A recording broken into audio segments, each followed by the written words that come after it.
Welcome back to Tag 'em in the Bag 'em, everybody. I'm Jay. Alongside, always with me, is Miss Jackie. And today we got the man who's red, white, and better than all you some bitches, Mr. Aaron Helms. How are y'all doing today? We're doing good. It's a pleasure to be here. Thanks for having me on. You got a little nervous there for a second. I did. Your face turned bright red. You're like... Well, you were singing. It started going through my head. You were doing the little thing before The circus? Yeah, and it just kind of... You messed me up a little bit. I'm sorry. You better not mess up my intro. I'll drop the elbow on you, son. I need that. He's done that a few times to his favorite people, and they're like, dude, I'm low-key insulted. Yeah, you know, you gotta be prepared, buddy. Yeah. He had all week to think about it. Actually, he had longer than that, and I was like, you ready? He's like, no. Not even, and nowhere near like ready. I'm like, why not? And he's like, well, because it's Aaron Helms. Well, we're gonna have fun today, man. It's gonna be a good time. We're gonna talk a lot of shit and hang out and see what, where the Kraken Rum takes us today. So. It's gonna be taking us to the crossroads, sir. We don't need that. Yeah. Well, welcome, Aaron. How are you today? I'm doing real well, guys. How are y'all? It's windy as fudge, but I'm glad the wind blew you in the right direction. Yeah, today. Absolutely. Had to keep it in the navigational beacons to get over here. Throw up that friggin' sail so Yeah, you can go across. Damn Derby, you can't get out of it. 60-mile-an-hour today. Their crosswinds is pretty crazy. So. They're gonna say it's gonna be like that for the next 3 freaking days. Yep, I know. So Kansas weather, 70 degrees today and then 16 degrees tomorrow. So don't say that. That's mildly. That's not even mildly offensive. That's terribly offensive. I hate that. Just the idea of it went from last week it was like 90 degrees and it went down to like 32. I was like, this is bullshit. I'm moving. Welcome to that false spring. False spring. Shit, Exactly the what fall it is. summer is almost as worse. But anyway, we are glad you came. And I am really excited because I saw a little clip yesterday that you were actually on Bumping Chops. Yep. Did Bumping Chops this week as well, and so that was pretty fun. That episode's going to be coming out here pretty quickly. It's Monday. Tomorrow. Yeah, Yes. usually at Monday at 5, I think is when it hits. Yeah, I was going to say, once they get that edited up and everything, that'll drop pretty quickly, and pretty good conversation with Bobby and Billy Simmons there, so that'll be a good one. But, a little different in how I can get to interact with you guys. I'm more excited for this one, I'm not going to lie to you. So It's a lot better when you do it in person, not going to lie. Yeah, it's so much... It's a different dynamic getting to sit here and hang out. And yeah, when you're talking on the... like we were watching the Bruiser episode, and one reason I like to do the in-person versus the not in-person is because like you have that 2-second delay, so he'd get asked a question and then you just see Bruiser staring into the computer, like the camera, like and then he'd get the answer, and it just kind of, it's actually quite hilarious, but I feel bad for when you're trying to have a flowing conversation. It makes it a little hard, but I am really excited to hear what you have to say on Bumping Chops, because that I've listened to, I think, every single episode. Yeah, I don't think we missed awesome. one. So we're gonna have a Tag 'em and Bag 'em versus Bumping Chops. Okay. Yeah, we're gonna start a full-on war because Billy likes to talk some shit. Yeah. And he likes to throw us under the bus and then run us over. Well, specifically me for some fucking reason. Well, he's got to pick on the weaker opponent there. Wow. I was like, Simon voted me off the fucking show last week, so... Oh, man. Yeah, and he was he's the only one who voted, though. Everybody else is like, I'm not getting fucking involved. Yeah, no, I wasn't going to sleep with the dogs. So. Oh, well, even Katie Lynn voted for me, so fuck off with all that shit. So, yeah, we're gonna... I feel like it's gonna come down to, like, I'm gonna have to hire somebody to beat up whoever they choose. Okay. And I was thinking about this the other day. It's like, who would I pick in a Bumping Chops versus Tag 'em and Bag 'em match? I was like, oh, fucking Aaron. Hello. 100%. Throw the clothes on for you. Absolutely. Knock them fuckers out. That would be a great match, I think. I don't care who they put in the ring. Because knowing them, it's going to be Ray, and I know you've been wanting to get your hands on Ray. Shit, ever since. But this might be breaking news, ladies and gentlemen. We might be making a match right here, right now. We don't actually know. Can we put the belt on that shit? Like, let's go. Come on, because Tag 'em and Bag 'em has been pushing for Aaron's being 2026, the year of the Helms. Well, man, it's been kind of 2025 was. I would say more of a down year for me. Opportunities for sure. Like, I had a lot of really cool things I got to do, but Yeah, I mean, trying to get back to the success of being, Heartland heavyweight champ again would be definitely ideal, and is what I've got my eyes set on. But there's a lot of really, really talented guys in the roster right now. All of our divisions look really crazy, so it's just finding my place and getting myself mentally where I need to be to get back at the top of the mountain.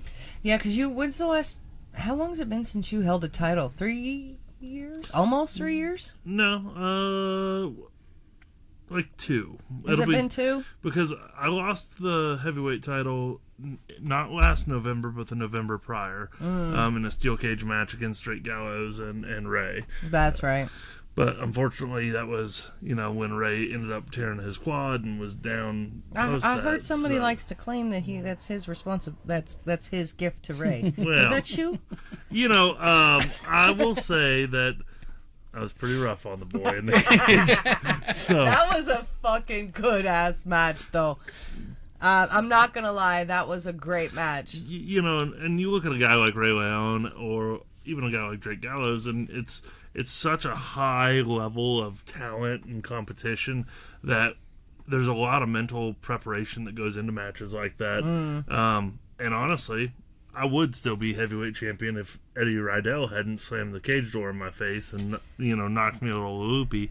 Had to get checked on for concussion protocol after that damn thing. But, yeah, no shit. Eddie Rydell, have we seen him since then. He just came around, screwed just by long enough to championship. slam your head into a door. Yeah, and then dipped out.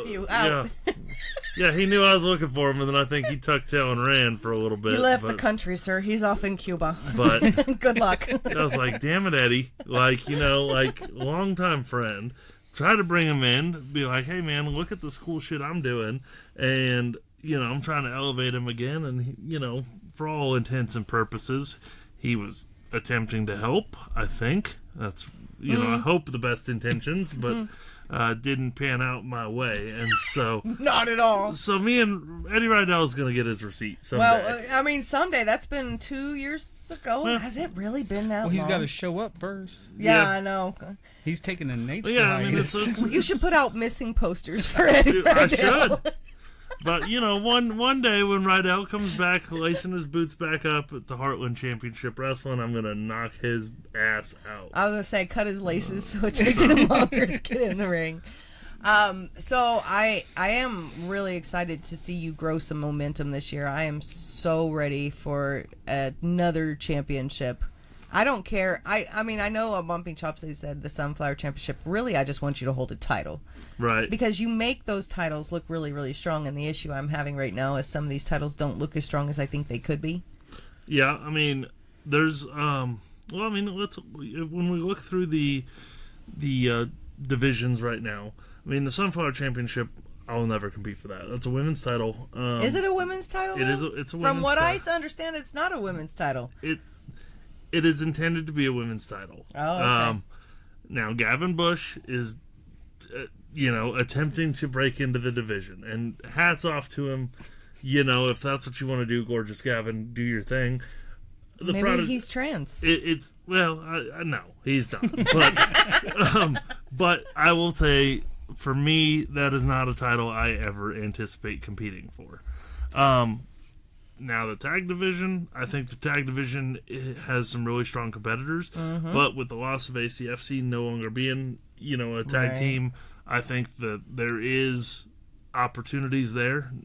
I would just have to find a partner that I actually... Do you have anybody in mind? Oh, man. There's a lot of talented cats in the locker room. I know, but you'd have to find one you're not going to turn on, Aaron. Well, that's the other thing. You got to find somebody that doesn't piss you off. Well, and that's true. Now, when's the last time you fought a tag match? It's been a while. It's been a long time. So, I mean, I had tag success in previous companies. We were, XWE tag team champions as part of the American Way, but tag wrestling has felt hard for me to go back to. Yeah. Because unfortunately, my tag team partner, I had a group. It was me, Eddie Rydell, and Bubba Sutton. Oh, yeah. With the passing of Bubba Sutton and his unfortunate tragedy, it felt... I don't know, like weird or almost kind of gross for me and Eddie to continue to try on as that team. Yeah. We did it as a one-time thing in the build-up to that steel cage match, to pay honor to it and everything and acknowledge it, but I don't know, it would just be tough for me to go back and do it again, like really as a tag and not feel like I'm treading the same waters or like trying to replace my friend. Who was the name? What was the name of that guy that almost looked like Sam Stackhouse? That came. Actually, he's quit wrestling altogether, and I can't think of his name. He's almost the same size and almost looks like him. I'll actually have to look it up, but he came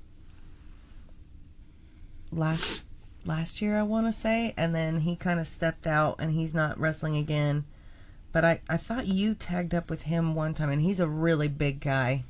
I don't think his name wasn't Eddie. I can't think of his name off the top of my head. I would be able to tell you because I know he's a coach. He's a tennis coach. Oh, are you talking about Matt Stockdale? Yeah, Stockdale. What happened to you wrestling with Matt Stockdale? Yeah, so we never tagged. We wrestled against each other a couple times. We talked about tagging a couple times. Yeah, I thought that was kind of in the... the thing with Stockdale had a lot of stuff going on in his own, like he was really busy with, like, just normal day-to-day stuff. Yeah, he's a tennis coach. He's a tennis coach. He was a football coach.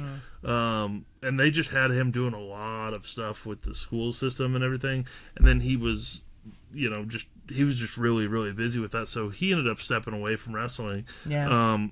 But you need a big guy. What I mean was you need a big guy like that. Yeah. That would make you a dominant tag team. If you were to go that way. It's a weird thing because you either want like another big guy like myself, or I want somebody that you super can throw. athletic, like a Mitch Onyx. Like there you go. Yeah. Like grabbing a guy like that who's super athletic and can do more of the high octane offense.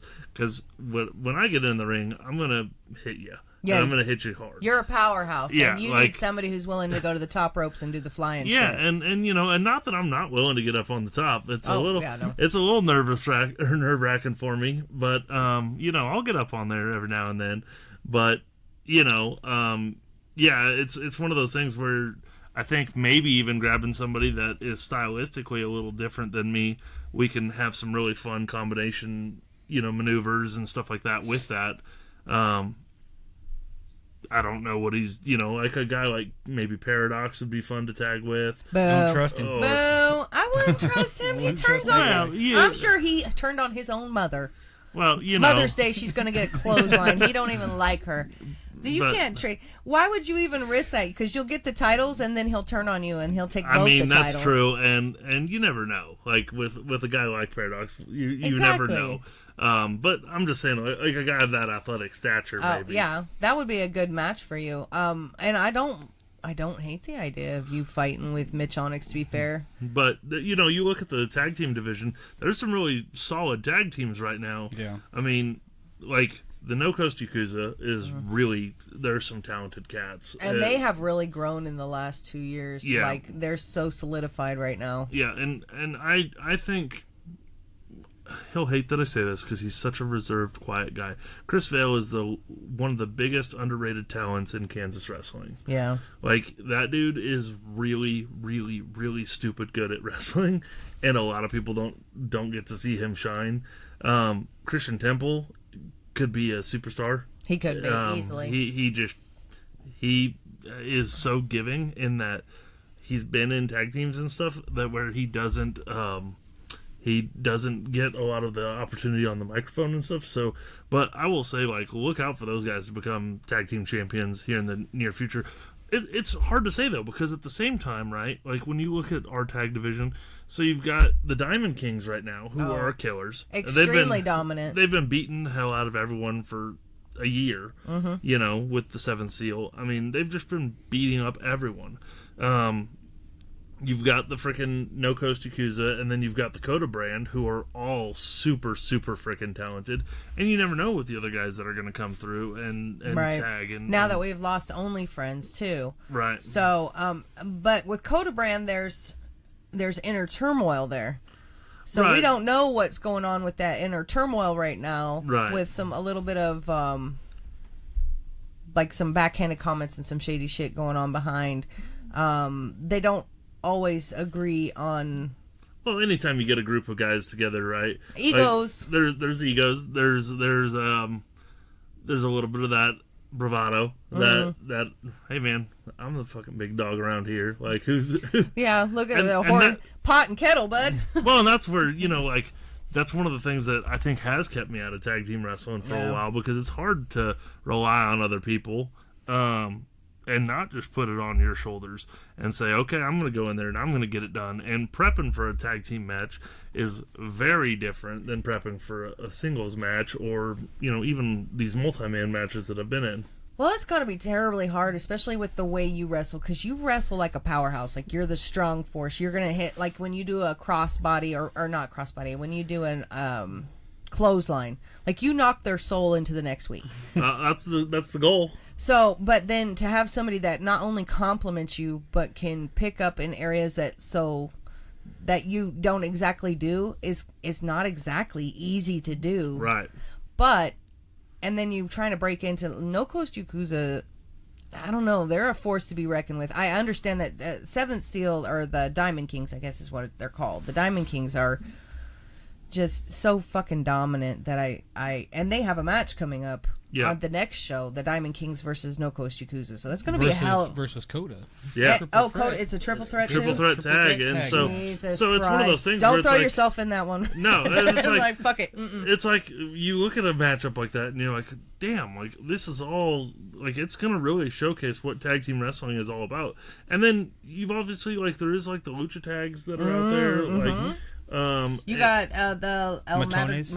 Los Matones with Los Bruiser Matones and Hector and those are two talented guys. I mean, Hector's former Heartland champion, just like myself. And Andrew Lucha and Vega. Diablo Vega. Diablo Vega. Yeah, that was a great tag team. That was a good time. And so you look at some of these up and coming tag teams where it's like, hey man, they're maybe they haven't worked a ton where they've gotten to figure out all the kinks yet, and they've not got all the bells and whistles down, but soon enough, dude, those guys, I mean, they're gonna be rocking and rolling, and you start looking at that stylistically, it's like, all right, lucha's a whole different style to prepare for. Do you like wrestling lucha? Do you enjoy it? So luchadors are like, they wrestle left-handed, which I'm left-handed, so it actually fits a lot more for me. Or they're right-handed, right? No, they wrestle lefty. They're southpaws typically. Really? Yeah, where traditionally American wrestling is all done, we learn everything to the right hand.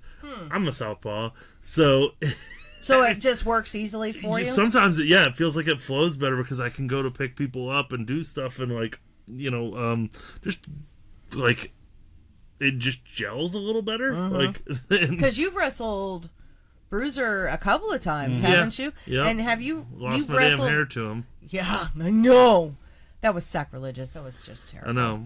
He didn't even cut you like in a good way, like even. He made you look like a chemo patient. I know. Thank God for Kargar going in the back with some razors and getting me buzzed up that night. Just helping you out. I said, Kargar, man, can you help out? And he did. He just was like, okay, I got the buzzers. Let's go, brother. I mean, I gotta say, it was for a really, really good cause, because that was for cancer, right? Yes, cancer awareness.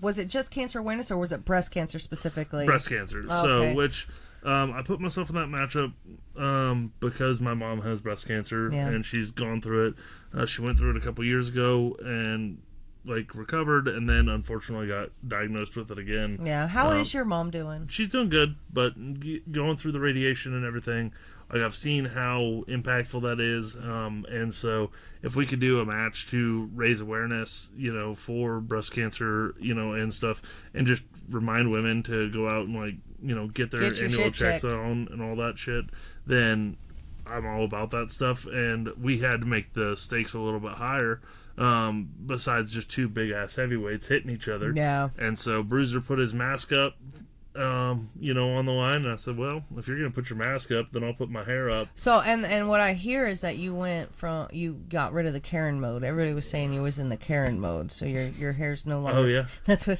they said. You had a full-on Karen haircut, and you went from Karen to bald. Yeah, apparently so. I mean, I don't know. I think, I don't know. Lord Farquaad, maybe? Depends on how you do it. Dude, they did mess my mullet up one of the last times, and then it did look a little Lord Farquaad. It was curled up underneath. And it was, interesting. It was an interesting choice. I was like, well, that's not how I designed them to cut it, but, That was not exactly what I asked for, but thank you very much. That's why you don't get haircuts from not your regular barber. You go to Walmart and go to the UK? Well, that's what I did. I went to a Walmart. I went to a Walmart before one of the Salina shows because I needed to get my hair cut and I needed my beard trimmed up and everything. I was trying to be like, okay, I'll get it done nice. No, she butchered my shit. And she was like, oh, you want to be Miss Karen. That's what you're going for. Yeah. So Lord I was like, Farquaad. okay, you're like, great. I'm bigger than that motherfucker. Thank you very much. Yeah, I was like, okay, I'm ready for the Shrek rave, I guess. But well, they have one every year. Just sign your ass up. I don't know that you would...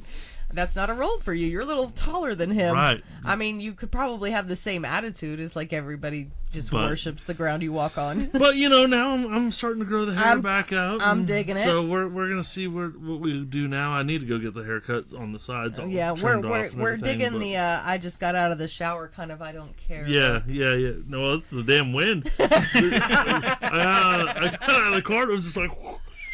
All right, wind tunnel. You need those goggles. We're like, oh shit! You do like what's that guy that used to do like the bitter beer face where it was crazy. Flap. I was like, God, I'm gonna get freaking windburn stepping out here today. The RCA commercials where the guy turned it on and he's like grabbing his wine glasses and slides, and the couch and everything slides out of the room. Yes, that shows our age. I think nobody knows what we're talking about. That's fine.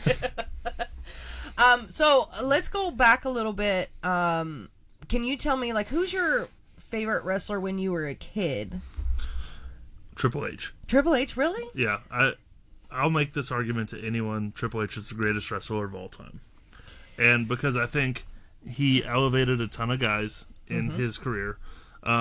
There's obviously the memes and the jokes about he buried so many people. I don't think so.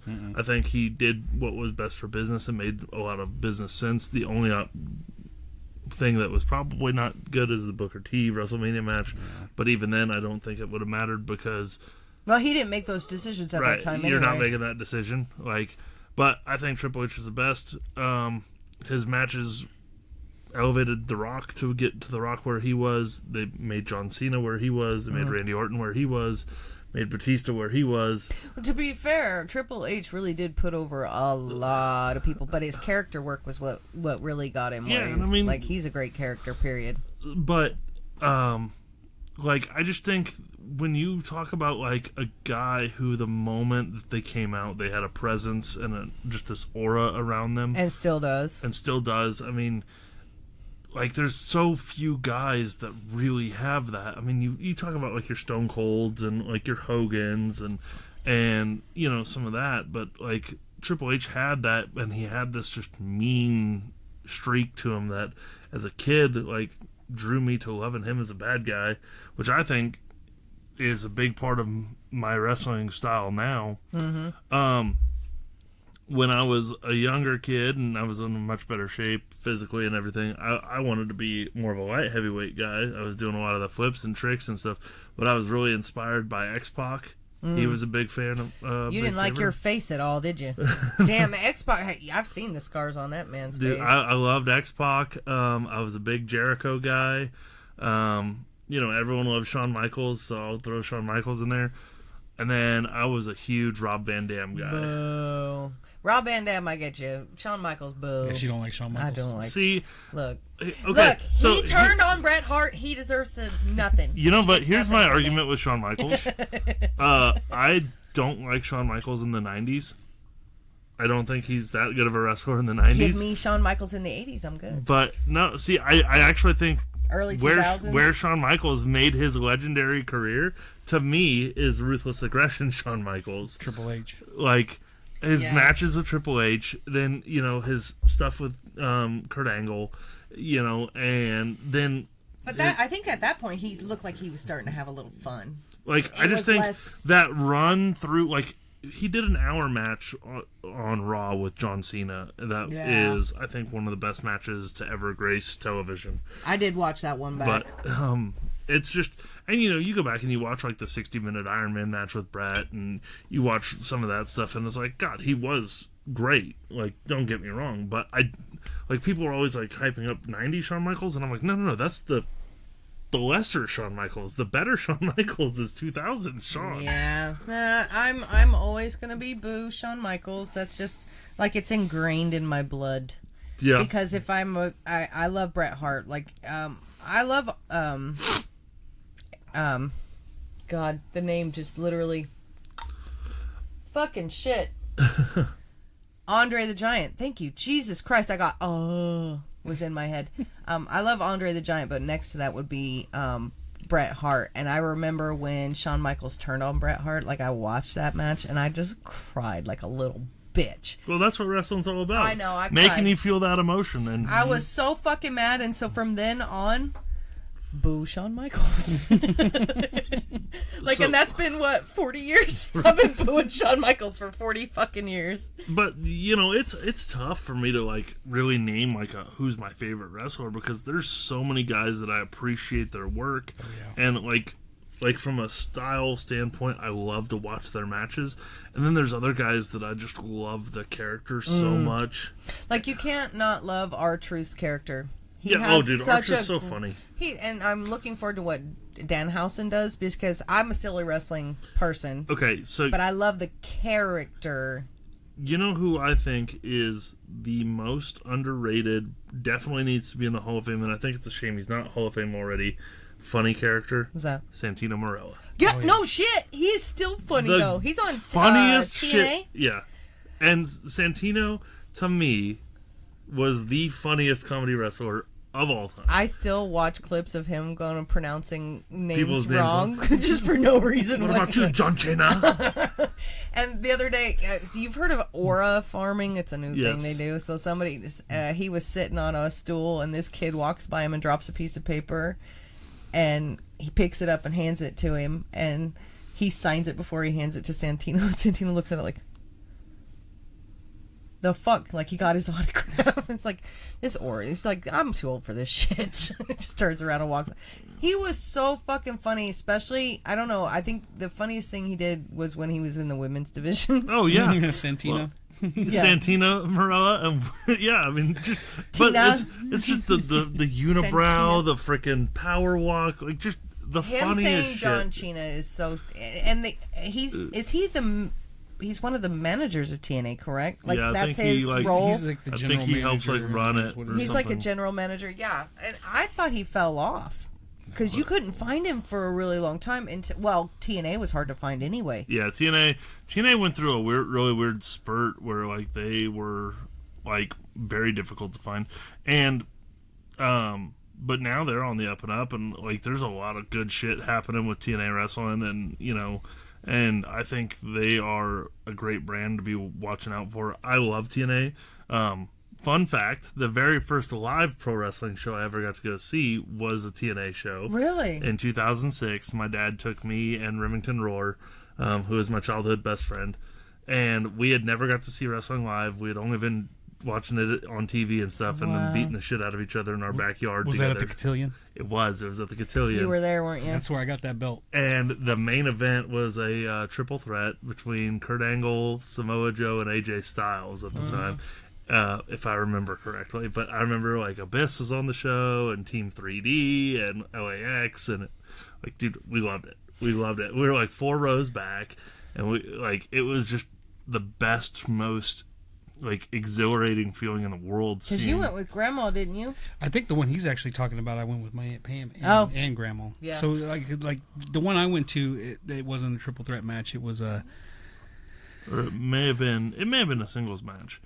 Well, no, the one it was a tag match. The one I went to. I know which one you're talking about though, because I did go to that one too. And my Aunt Pam, that was one of the first shows that she took the boys to. Oh, okay. So we sat. Because people often think that Aaron's a lot older. Yeah, no, a lot of people think I'm only 32. Yeah, you're just a baby. Just a baby. You said 2006, and my dad took me, and I was like, oh shit, I had two kids by then, and married for a long while.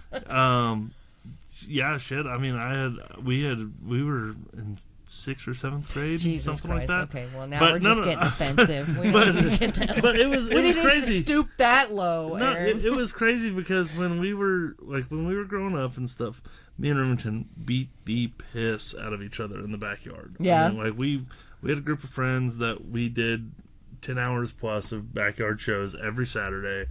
We were drawing small crowds, but we would have crowds of people from school and stuff and neighbors and stuff coming over and watching us. And like getting to go from like seeing people on TV that we idolized and trying to figure it out ourselves to actually going and seeing it in person, like cemented for me, like I want to do this. Yeah. And so that would have fired me been up. 2007 is when you kind of made the decision. Oh yeah, and then so 2007 I like saw wrestling in person for the first time. I was doing the backyard shit throughout high school and stuff. Like you do. Yeah, I mean, like you do. If you don't have any other avenues to get into the business, that's what you do. And through that, I've met a lot of guys that have gone on to have really successful careers, like Drake Gallows. I mean, me and him started out both 15 years old, meeting each other in the backyard. Jesus Christ, y'all! Is this all in the same, like close to where you are now? Well, so me and Remington were in Derby, but then these guys hit us up from Park City, and they were like, "Hey, you guys want to come wrestle? Like, we have a ring, like we do shows," and like they actually did like they had crowds, they sold concessions, like oh my god, you'd go to this dude Bobby's house in Park City, and there would be like 150 people in his backyard just waiting for the Saturday night. For a backyard no training show? That's crazy. Well, but the thing that was crazy was a bunch of these guys would come up that were indie workers from Texas and Oklahoma, and they would just stop by and do the show because they could sell merchandise and shit. And then like they would help teach so you us had your own like promo kind of thing going on by the time you were like promotion. 15? Yeah. Wow. I knew you and Rem had known each other for a really, really long time. And I actually, was it you? I think you showed a video of when you were a kid, and I was like, "There's no way that is Aaron." Yeah. Such a skinny little thing. Yeah. Doing the stupidest shit, because I know another person in this room who used to do some really, really stupid shit. Like super stupid shit. Oh man, there's but yeah, I mean, as a kid, that's all you think about, and so we were doing that. Then I kind of fell out of it for a couple years, and then I met Billy randomly through Xbox Live, actually, of all things, playing a game, and I was like, oh, blah blah blah. I was like, I used to be a pro wrestler or whatever here in Kansas, and obviously I was not a pro, but I had been doing the wrestling thing for a couple years at that point. And he's like, bullshit, because I run a wrestling school here in Kansas. And then we hit it off, and I was like, okay, I'll come up and show you what I mean. And wow. I went up there and started training with him, and I was like... How long ago was that? 10 years ago. Jeez. But you, I mean, if you considered all of your wrestling time, you've got more than 15 years. I would say, like, I don't count the backyard stuff, because it was mostly untrained. Very fun, a lot of very, very fond memories and all that. Stupid shit. Yeah, a lot of stupid shit, but and as a kid, very formative. I will say one of the things I appreciated with that era of my life was that because we didn't have a ton of people that wrestled, we would have 4 or 5 different characters each person. So you had to learn that character. Yeah, you had to learn, and everyone had their own different movesets and stuff. And so, but even back then, I was the Prodigy and Helms. Were you really? Yep. You came up with the Prodigy even back then, like at 15? I had a coach call me that shit as a joke one time. And I'm fucking building on that shit. Yeah, well, it's because me and Remington had been doing it, and at the time, Remington was the executioner. Remington Brown. Remington Roar at the time, or whatever. I don't remember his exact gimmick, but it was the executioner. And then I was the Prodigy, and we had our whole little crew of people. But yeah, we you didn't have enough people, so you'd go out and you'd wrestle under a mask, or you'd wrestle in a different outfit, and you might be a different character or whatever. And so one of the things I will say I appreciate from that time frame is it did get me in the mindset of like the character aspect of wrestling, on like how do you behave differently and how do you on the fly react different so that this crowd doesn't get bored of the same old shit all the time. Yeah. And I think that's something that's really helped me out and carried me into, you know, today, where like I feel that I'm one of the stronger characters on the HCW brand as far as like people recognize my character, and like if a kid was to go home and pretend to be me, they know exactly there's how to do it. Yeah. So, and you're one of those, because that is a hard thing to do, is to come out, because your job when you come out is to, whether you're in a new crowd or whatever, you have to tell the crowd what you are. You have to give them a reason to cheer you or boo you, right? Like immediately. And there's a lot of people that come out who haven't figured that out, which comes with time. There's some people who take a lot of time to figure that out, and then because otherwise you get a quiet crowd is like death. That's the worst. That's the worst shit ever. So you do come out and you automatically know boo. Well, you can't say that. Not the for first us. time we saw him, he was coming out shaking hands, Yeah. being the good guy, Well, and then It lasted 3 hours. yeah, it bro. lasted 3 hours, and you turned on. I think it was Remington. It was Remington because he had just come back from Japan. That was their Yeah. very first show, I believe, and then it Oh, turned yeah, into you like just- a death match thing, like the next one. And then Yeah, y'all you guys are talking the very first Capitol Brawl. yeah. Man, we were all excited. Packed house that night. Yep, we were super excited. So very You were. It was like oh well, he's the good guy because he's coming out and shaking everybody's hands in red, white, and blue, right? Yeah, You know? and I remember Grandma had passed away just like 2 years before that, and I wore her Macho Man Randy Savage yellow shirt, and you're like, oh, I wrestled Macho Man. You were like chatting and being all friendly, and then later on that night, boo. Boo. By 5 o'clock. Macho is a big inspiration for me. Never got to wrestle him, unfortunately. He would have been a dream opponent. But, Yeah, no shit. But yeah, I love the Macho Man. So yeah, if you were in a Macho shirt, I definitely would have chatted your ear off. So on the episode with my grandma where I said she wouldn't have liked Aaron, I think she would have liked. She would have loved him. Because everybody, he said that he liked Triple H. You know, she felt about Triple H. She thought he was the sexiest She loved human being Santino on Marella, She did. and she loved fucking Macho Man. Well, Macho is such a unique character. And then what's weird is Macho is almost like, even if you don't know who he is as a wrestler, you know him as a Slim Jim guy. Yeah, no shit. Like, you know who the Macho Man is, even if you're not a fan wrestling of fan. wrestling. And yeah. that's a very rare thing. So there's only, I would say, like a handful of people that really break that stratosphere where even casual people know who they are without being wrestling fans. Hulk Hogan would be one of them for sure. Hogan, Andre the Cena. Giant, Cena would be one for sure. And then you would... The Rock. Yeah, I would go. I would say Stone Cold, Rock, Hogan, Andre, the Bella Twins, only because of their E show. Boo. I And didn't a watch lot of- it. I watched A lot of women watch that show, and a lot of women don't know that they're even wrestlers, but they know who the Bella Twins are. Yeah, boo. I would say that applies to Shawn Michaels, because a lot of people know who he is. Yeah, that's true. Even if they've not watched a day of wrestling, they know who he is. Rowdy Piper. Roddy Piper, I would give it to. I would say modern day Randy Orton, because of all the memes of RKOs everywhere on TikToks You and might everything. even be able to give it to, like, And nowadays, I would say Cody Rhodes. Cody Rhodes, but you also could give it to Roman Reigns. Yeah, a lot of people do know Roman. Because he's doing a lot of, like, he did Maybe Zootopia Goldberg. too. Oh, Goldberg will do one of them. See, I don't know about Goldberg, except for maybe from the acting stuff, like with The Longest Yard and stuff like that, maybe. But, well, but didn't Goldberg also do Parenthood, or what was that, Adam Sandler movie? Yeah, the was Adam that? Sandler Didn't he movie. do the Adam Sandler movie Part 2 or No, whatever? that was Stone Cold. Was it Stone That was Cold that he Stone Cold. fought at the end? He was the bully, and then when he found out, He's like, I don't like bullies, and he beat the shit. Well, actually, Adam Sandler won that one. and then there's an argument to be made, depending on the circle that you're in, Kurt Angle. Yeah. Because there's a lot of people that know who Kurt Angle is. Yeah. Well, yeah, because if you take him separate from like his Olympic career. Yeah. Yeah.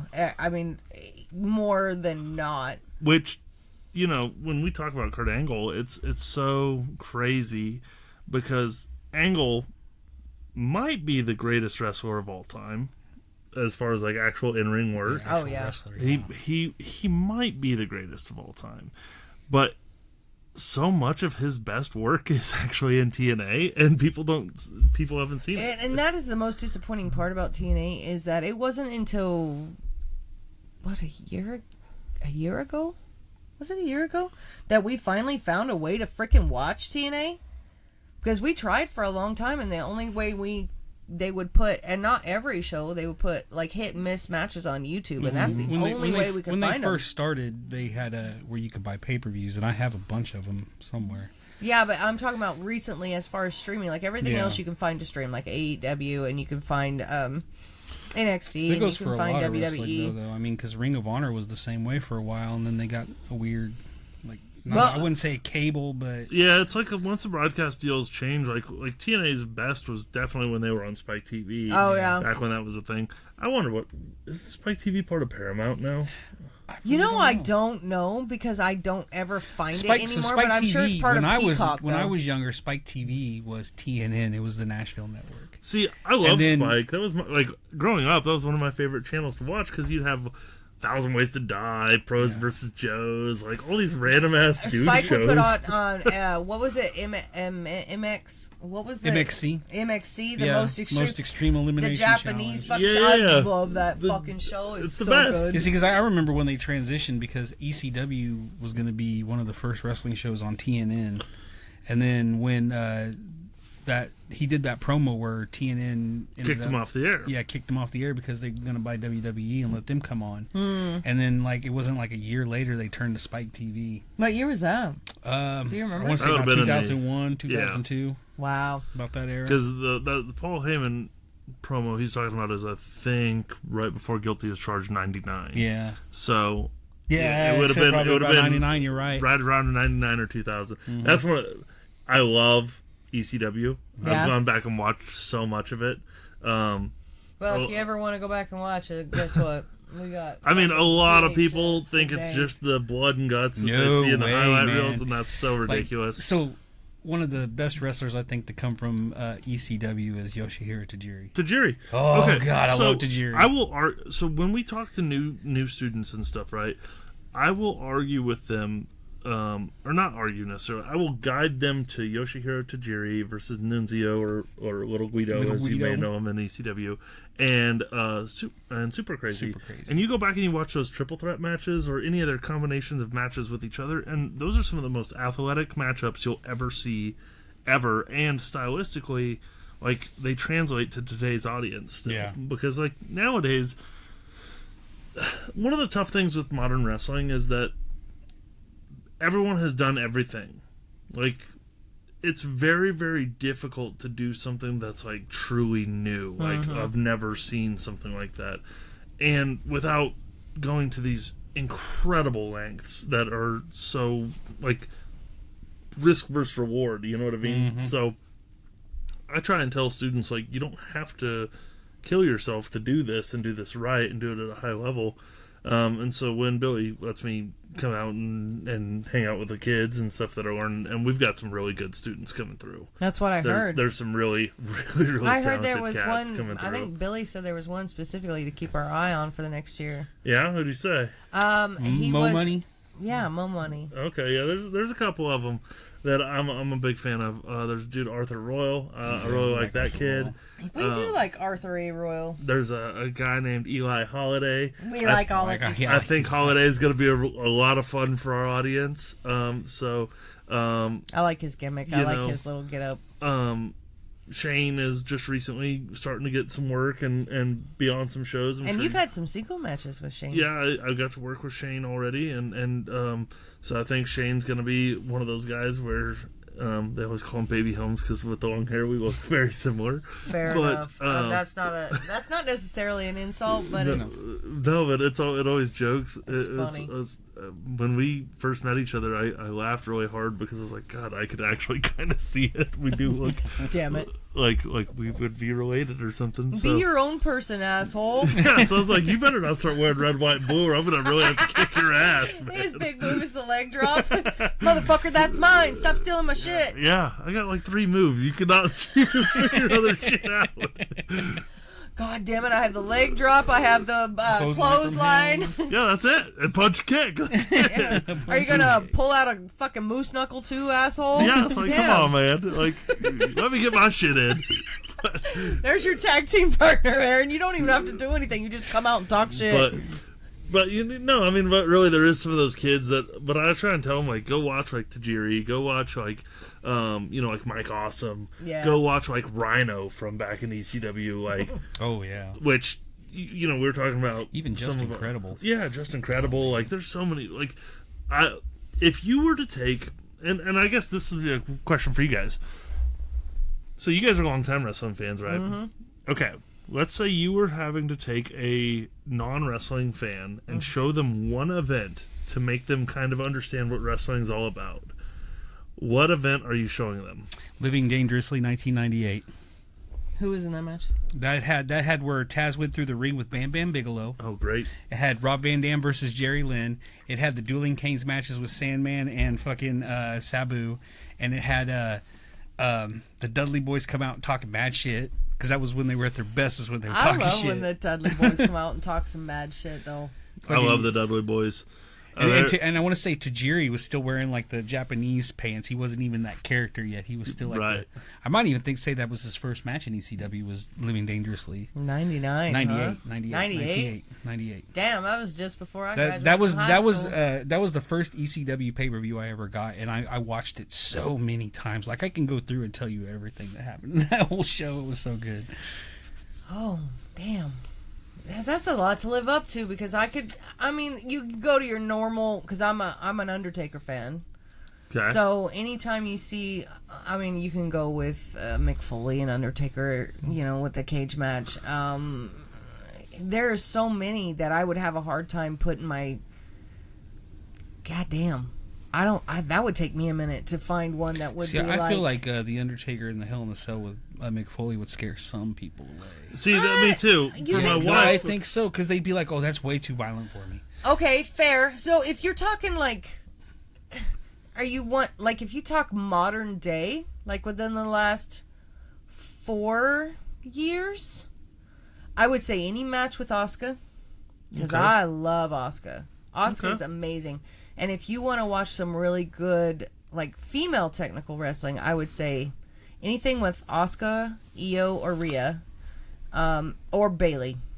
I love me some Bayley. I'm a big Bayley fan. I love me some... They do her dirty when they make her toys, but goddammit, I love me some Bayley. But there's a lot of the women right now that I'm big fans of. I'm a big Tiffy Stratton fan. I like me some Tiffy Stratton. I hated her when I first saw her, but she's grown so much. What's the gal I just started? So I don't watch a lot of the modern product like weekly, but what's her name? Isla Valkyria or something? Yeah, Lyra Valkyria. I'm a big fan of her. A little bit of Becky Lynch in there. Yeah, Becky a couple years ago, I think, was really like at her peak, elevated. And then when she left and had the baby and everything, I think she it's was two come belts, back. Becky. Yeah, we like me some 2 belts, Becky. But man, there's a couple matches. They're a little older now. They're probably on the closer to 8 or 10 years old. But from NXT, when like Emma was wrestling with like Charlotte and Paige and stuff in NXT, some of those matches are amazing women's wrestling matches. You know what? Okay, so if I was to say to introduce anybody into wrestling now, that would be like a current. I would say go back and watch Kevin Owens and Sami Zayn. Like the very first of Kevin Owens and Sami, because those two, they put on. They're so good together. They know each other. Tells such a classic story. It's so fucking. They damn near fucking kill each other. And the last one was a ladder match where they were like putting each other's heads through the ladders. Yeah, I think so. Yeah. Yeah, and that's what actually injured KO, and we haven't seen him since. So I would say if you want to introduce somebody into some like really good, not only fucking watch any of Finn Balor's matches. That's really good technical shit. I love Randy Orton, but it's pretty. I'm not a big person on extreme predictability. So I do like where like Finn the other day. What was it last week? He turned on Damien, right? Dominic Mysterio. Yeah. So you saw him he's like standing there and all of a sudden he fucking does his flip and kicks him in the head, but like does a backflip to fucking do it. Pele kick. Like you would not predict that at all. I saw it. I'm not on it anymore. No, you aren't. Nope. You're good. It's right there. Technical difficulties, ladies and gentlemen. Jesus Christ. What was I think he just wants to fight. Well, you know, getting around me, it can do that to people. It makes them a little You bring out higher the worst. elevated, you know. Make him a blood boil. Yeah, just Bring out the worst in my man, Aaron. just gets the rabies going. It's like, He's gonna start. He's gonna be like, "Oh, you know what? I wish I had the truck topper. We're going to the backyard. Me and Aaron's gonna have it out."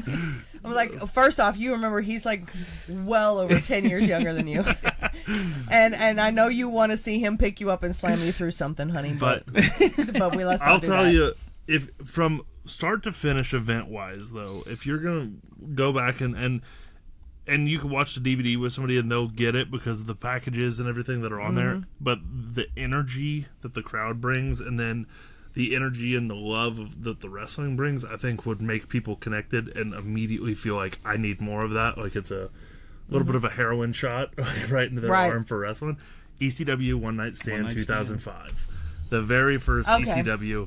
Because you have all styles represented. You have the craziness with a flaming table. You've got Mike Awesome and Tanaka having just this great match. Because that brought everything in it. It had silly, hardcore. It had lucha in it as well. And has everything. Like, it had everything in it. I vaguely remember that, but, you know. Oh, and if you can watch the original cut, not the dubbed over shit. Yeah. With the original music and everything. With the original music and everything. The crowd singing Enter Sandman as Sandman comes out, and it's just like, and beer being smashed on the head, and you know, that's one that you don't hear about as much as Sandman. Well, or what is that other one? I can't think of his fucking name. I'm gonna butcher it. It wasn't Sandman. He was the one that came out. Tommy Dreamer. No, he came out in the flannel around his waist, and he didn't last. Oh, Raven. Yeah, Raven. Well, Raven, I mean, was older when he started. Yeah. So he started in the 80s. Did he really? No, yeah, he didn't. He was Johnny Polo. He was a manager in the 80s. Yeah, Johnny so Polo. Raven's. Why did it not? Why did it take so long for him to really? Because when he became the Raven character, that's when he really took off. And that was not till the 90s. Yeah, later 90s. But I mean, but Raven was already like in the 90s, like in his 30s and stuff. So was he really? He didn't look in his 30s. I thought he was closer to our age. To be fair, that's craziness. So yeah, but Raven's still around. He does a lot of podcasts and stuff. Does a lot of talking.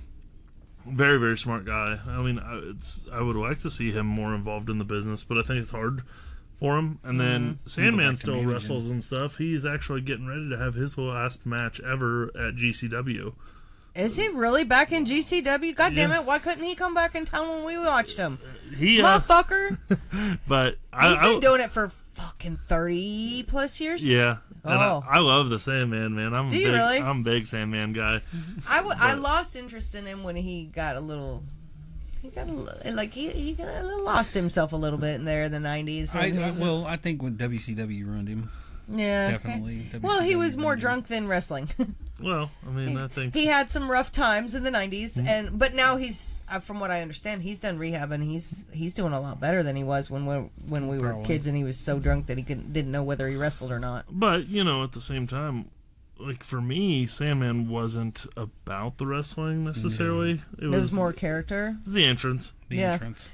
Smashing fucking beers on people's heads. The whole song, Enter Sandman.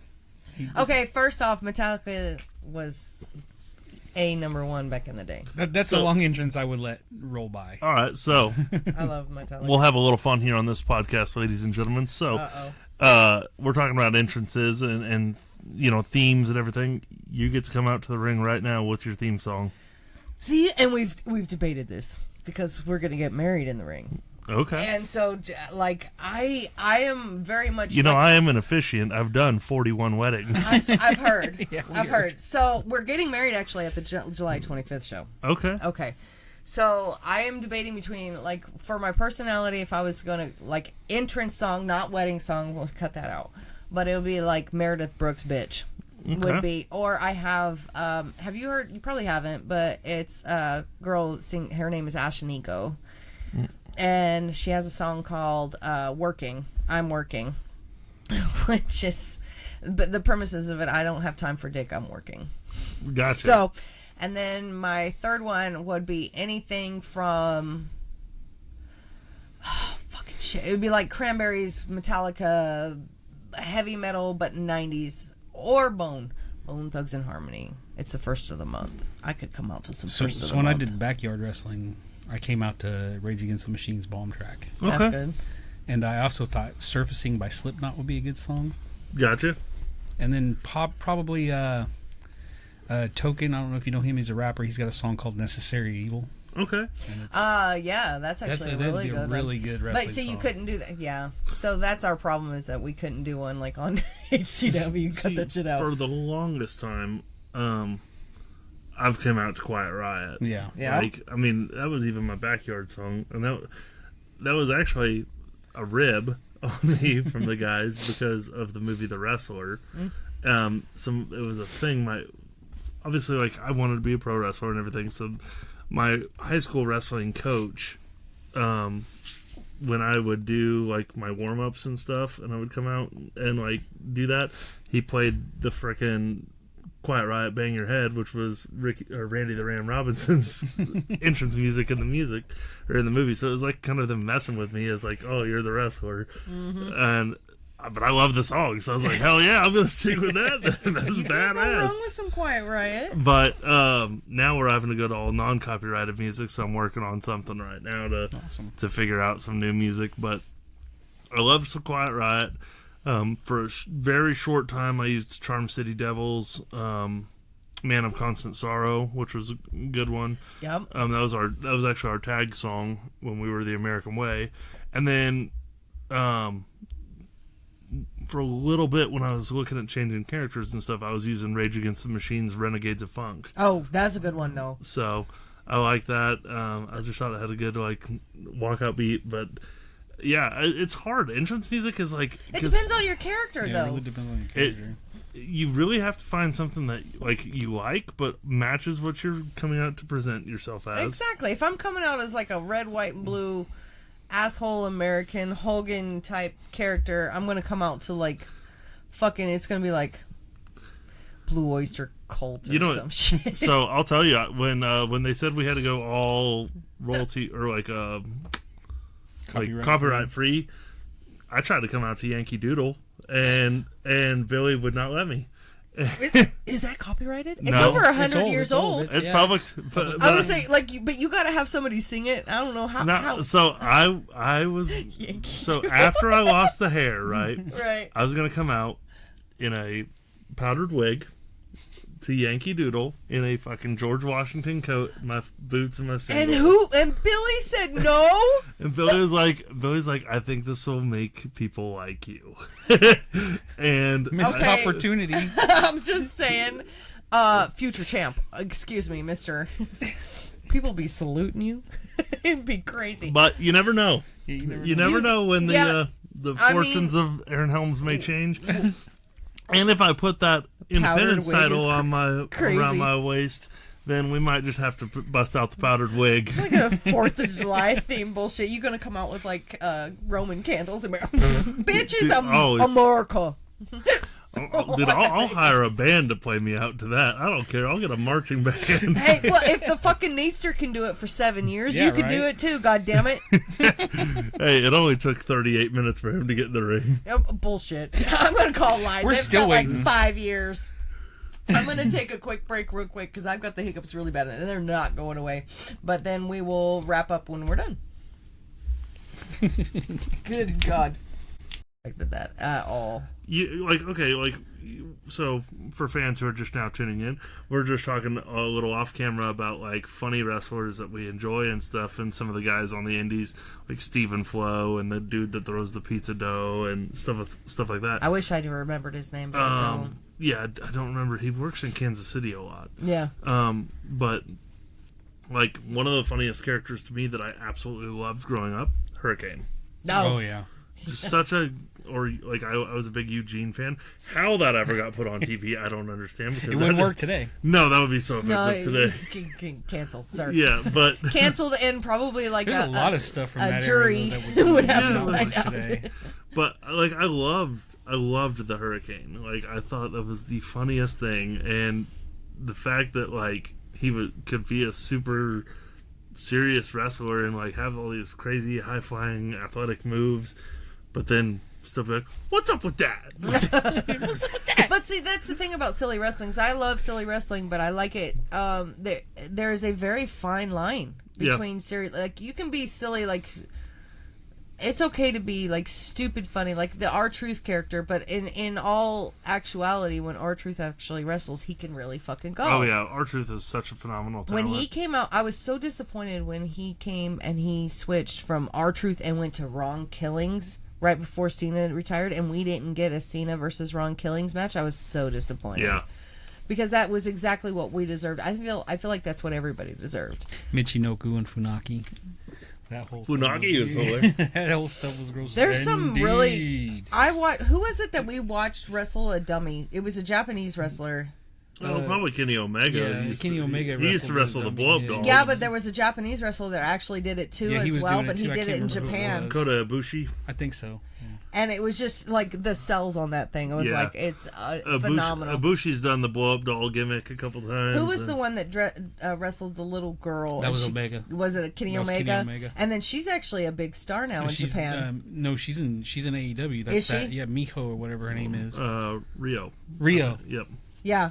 So, and it's okay to be a little silly. Like, you can do that stuff as long as you tell the story really, really well. Yeah, and I think, like, I think wrestling has there's a portion of wrestling for every flavor, right? Mm-hmm.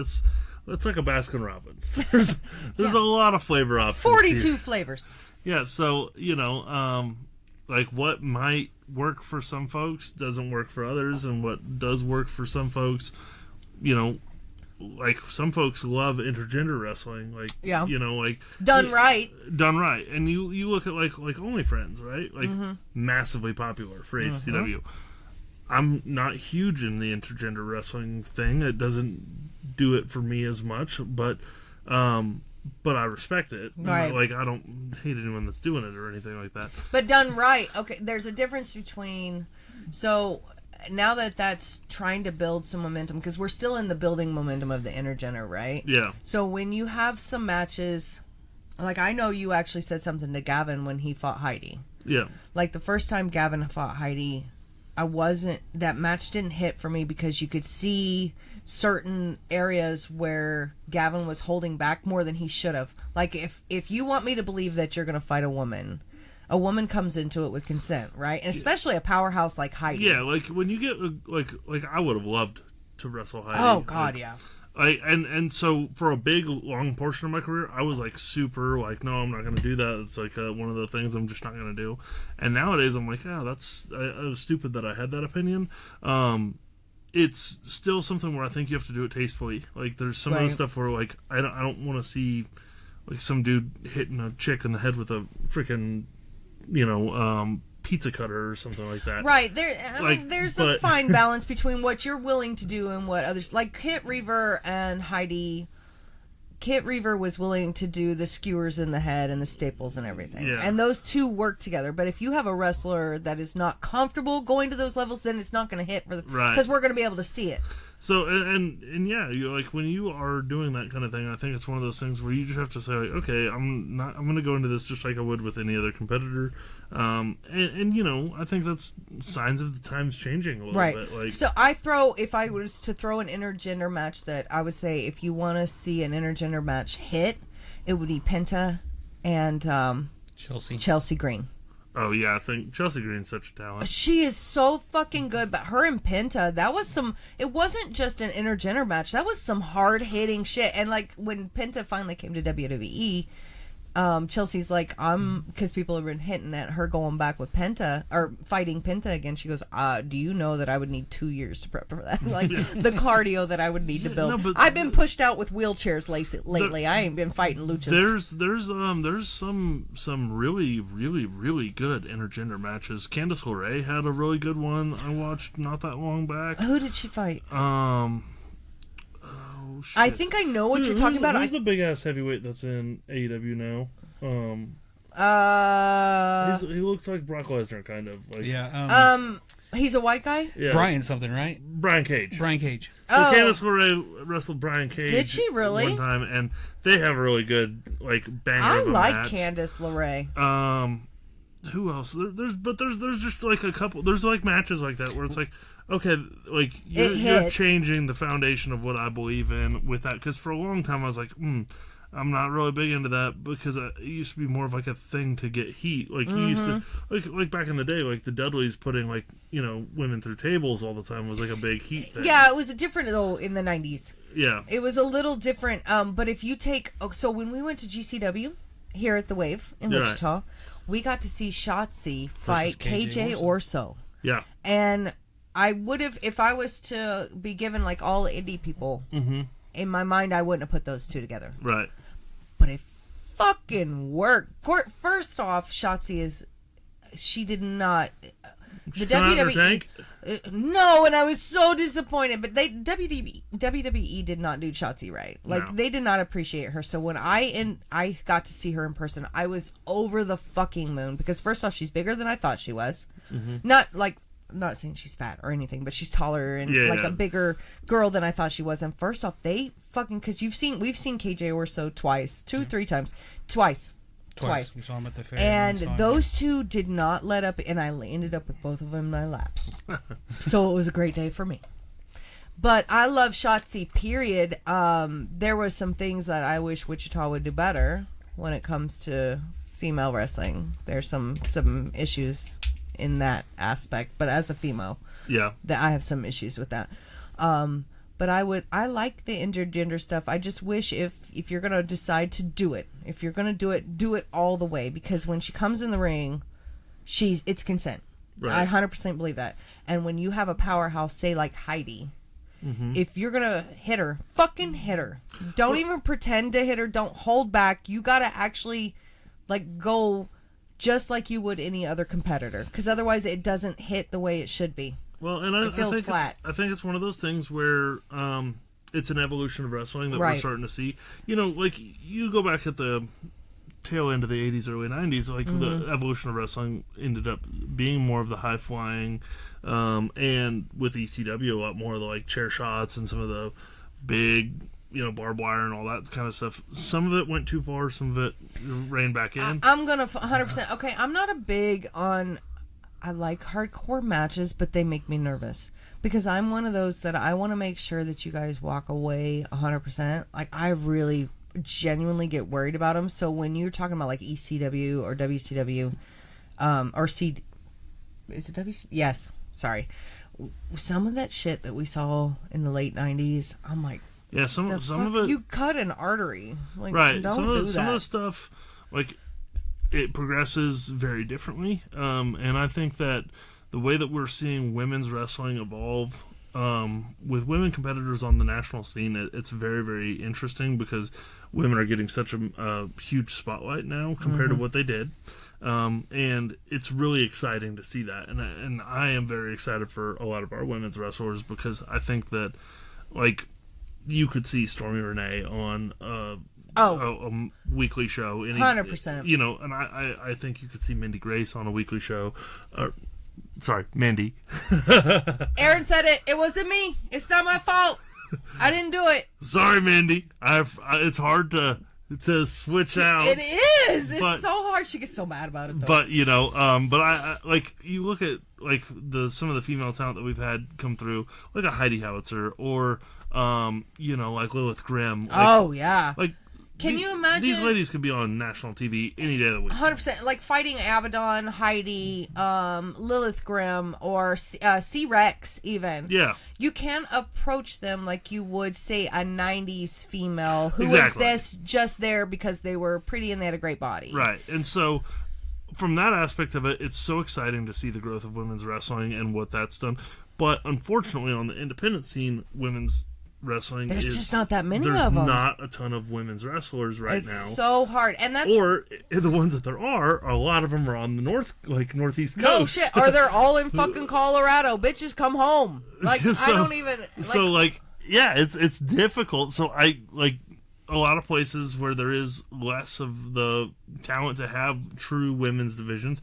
We're gonna see more intergender stuff so that they have some more opportunities and stuff like that. I feel bad for states that won't do intergender. Yeah, That- like I feel like they're Oklahoma missing. and stuff. Yeah, I feel Yeah. like you're missing a huge opportunity for some really great crowds because some crowds will come out just for intergender shit. Right, and it's a cultural zeitgeist thing right now where like the culture around mixed sports is changing. But even, not even just in pro wrestling, but if you look at actual amateur wrestling, Right, MMA one of the number one areas of growth in amateur wrestling is women joining amateur wrestling. 100%. It's the fastest growing high school sport for women is wrestling. So we're seeing a cultural shift around that and around what it means to be in a mixed sport, especially in a combat sense. And so I don't know that we'll ever see it with like MMA necessarily go the intergender route, just because of the nature of that. Maybe like submission wrestling or stuff like that, where it's still combat, but it's not the full on MMA. But on the pro wrestling aspect of it, I think it can be done very well, and I have been proven wrong on it because I was not a fan of it, and I've been proven wrong on it, and the proof is in the pudding with how over and how universally loved like OnlyFriends are, and other places and people that have done it. So yeah, there's a girl down in a female down in. Fucking shit. I can't remember what her name is. Sis something or other, but she's a breast cancer actually survivor. She had a double mastectomy, and I absolutely love her matches. It's very like a BDSM kind of character. Okay, like it's full leather. It's Sis something, but I can't remember her name. But she is extremely fun to watch, and even if you get into stuff like. I loved OnlyFriends because there was never a time where, first off, Stormy's 6 foot fucking tall. Yeah, dude. She's a powerhouse on her own. If she comes in, if you don't hit that bitch the way she wants you to hit her, like if you half-ass it, she's gonna fucking kill you. We did a Battle Royal Rumble or something like that. I don't remember what it was, but Stormy came in. I chop hard, and so I gave Stormy a chop. Stormy gave me one right back.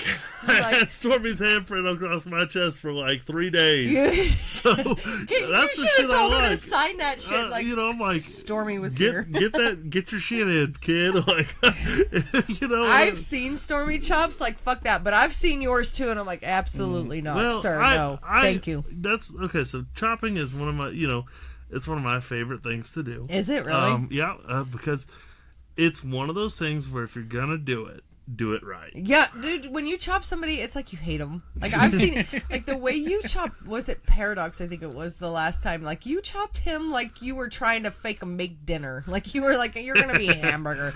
And that poor kid, like, the way you chopped Gavin Bush when you had him in the ring. It's like, Gavin. Welcome to the club, kid, you poor thing. He's gonna have, who is it Chris Jericho that has a caved in chest? Oh, and Kofi Kingston does. Yeah, the caved in chest. Yeah. Like, that poor kid's not even 21 yet, and you were like, welcome. I'm going to fucking kill you now. But that's one of those things where when, to break the fourth wall a little bit, like with chopping, we are kind of giving our bodies to our opponents or whatever. We know what's going to happen a little bit, and so don't be a bitch about it. Like, you lean into that, though. When with your chops, you don't just chop them. Like, there are some I people go through with it. Like, yeah, no, it's like your whole body moves. Yeah. So same with your arm. Like, you're fucking, like, your clothesline? Your clothesline? Dude, I remember the first time I saw that, and I was like, the first person I remember seeing you do that with, like the person, like, did a 360 flip. I was like, you step into that motherfucker like crazy. I am a big JBL fan. Oh, yeah. In fact, like, I'd argue with most people, 2003, 2004 JBL is the greatest heel run of any heavyweight champion in the history of the business. A lot of people may not agree, but I think JBL is such a blessing to the business and to the way big guys can work. And I love JBL, always have. A lot of my stuff stylistically comes from him and the inspiration of some of the big guys like him. But he talked about it on a podcast, how to throw a clothesline good. And he's like, too many guys will just stick their arm out and let you kind of run into it. Yeah, and he said when you throw a clothesline, you need to throw it where you're stepping through almost like you're bowling, but you need to also throw your shoulder like you're throwing a baseball. Yeah. And when you do that, you're going to get the momentum where it looks disgusting. It does. It looks offensive. Like, you did it I felt so bad because you fought Shane Sanders.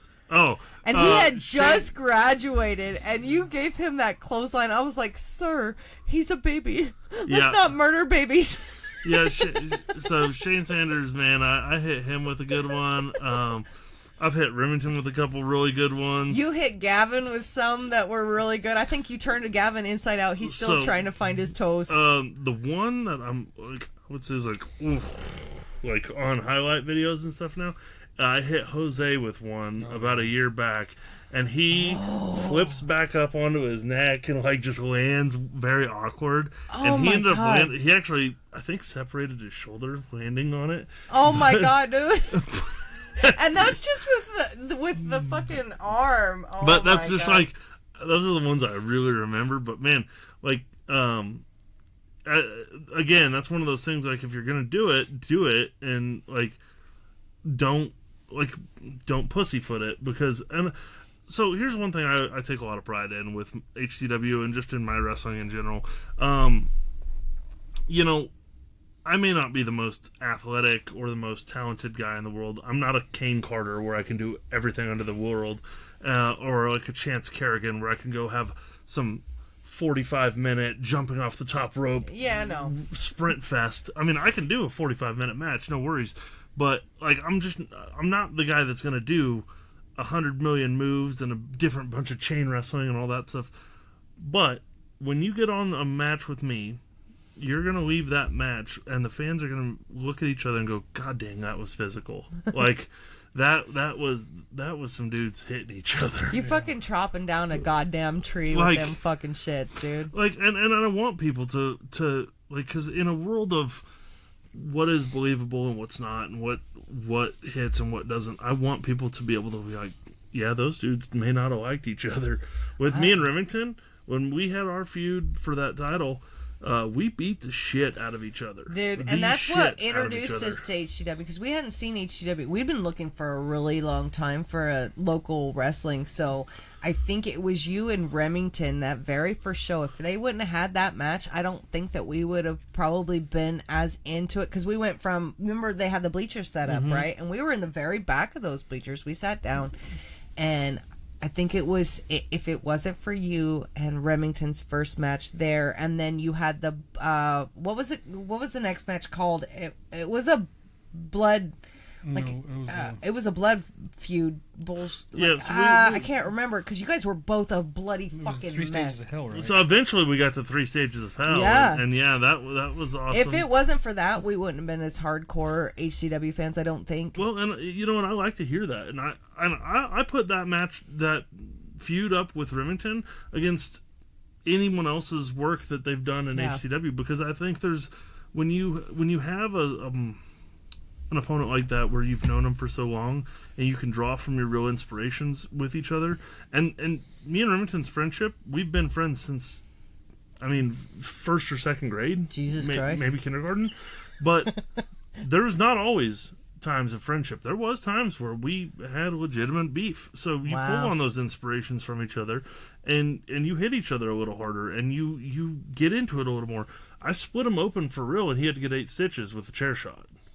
Like, during that second match that you had? It was one of the match. I forget what it was, but I hit him after the match with the chair, and he wasn't supposed to be bleeding. That was. And the lip of the chair, the top part for the back, caught just the back of his head when he went through, and it sliced him, and he had to get, like, I want to say it was like 6 or 8 stitches. Jesus Christ. And he was bleeding bad. I mean, and you know, it's like, obviously I didn't mean for that to happen. I don't want to ever injure somebody or anything like that, but you get in there with a guy like that, and you have this legitimacy with each other, and you know each other in a certain amount of way where it's like I can guess what they're going to go do or wanting to do or how we're going to move on from this, and I'm very, very, very proud of that entire feud. Mm-hmm. In fact, I think that's probably the best work I ever did in my career. There's other things I'm super proud of from previous companies and stuff like that, but for HCW, I would put that in there as like a pillar of the company for feud-wise, and I think it's really important to have those kind of moments and big things where it feels like a big fight. You know what I mean? If you wouldn't have had that whole session with Remington, which went on a couple of shows, if you wouldn't have had that, I don't know that we'd be as hardcore HCW fans as we are now. Because that literally, those two, I really couldn't tell you a whole lot. I know Chance got his hair cut within the first couple of shows we went to by Denny, Handgun Dan. But the one that really like burned in your brain that stuck with us was you and Rem. Well, and I have a lot of people who have said something of the similar notion, like, man, we came to check it out because, you know, like, whatever, we had friends or whatever that invited us, but like, we've stuck around because of the physicality of that matchup. And it was a great story. Yeah, and I think it's an easy story to follow. Like, two friends, one's bitter about it and one's not, and like, one has something the other one wants, and like, you know, honestly, there was some legitimacy to that. I wanted that title. I deserved that title. I'd been putting in the work for a title, and I hadn't had a title in a long time. Yeah, and didn't he just come back from Japan? Yeah, he had just come back from Japan. Remington had been, and continues to be, a very big traveling superstar. Yeah. I mean, he's been on pay-per-views and stuff, and like in the deathmatch world, Remington is very known. Yeah.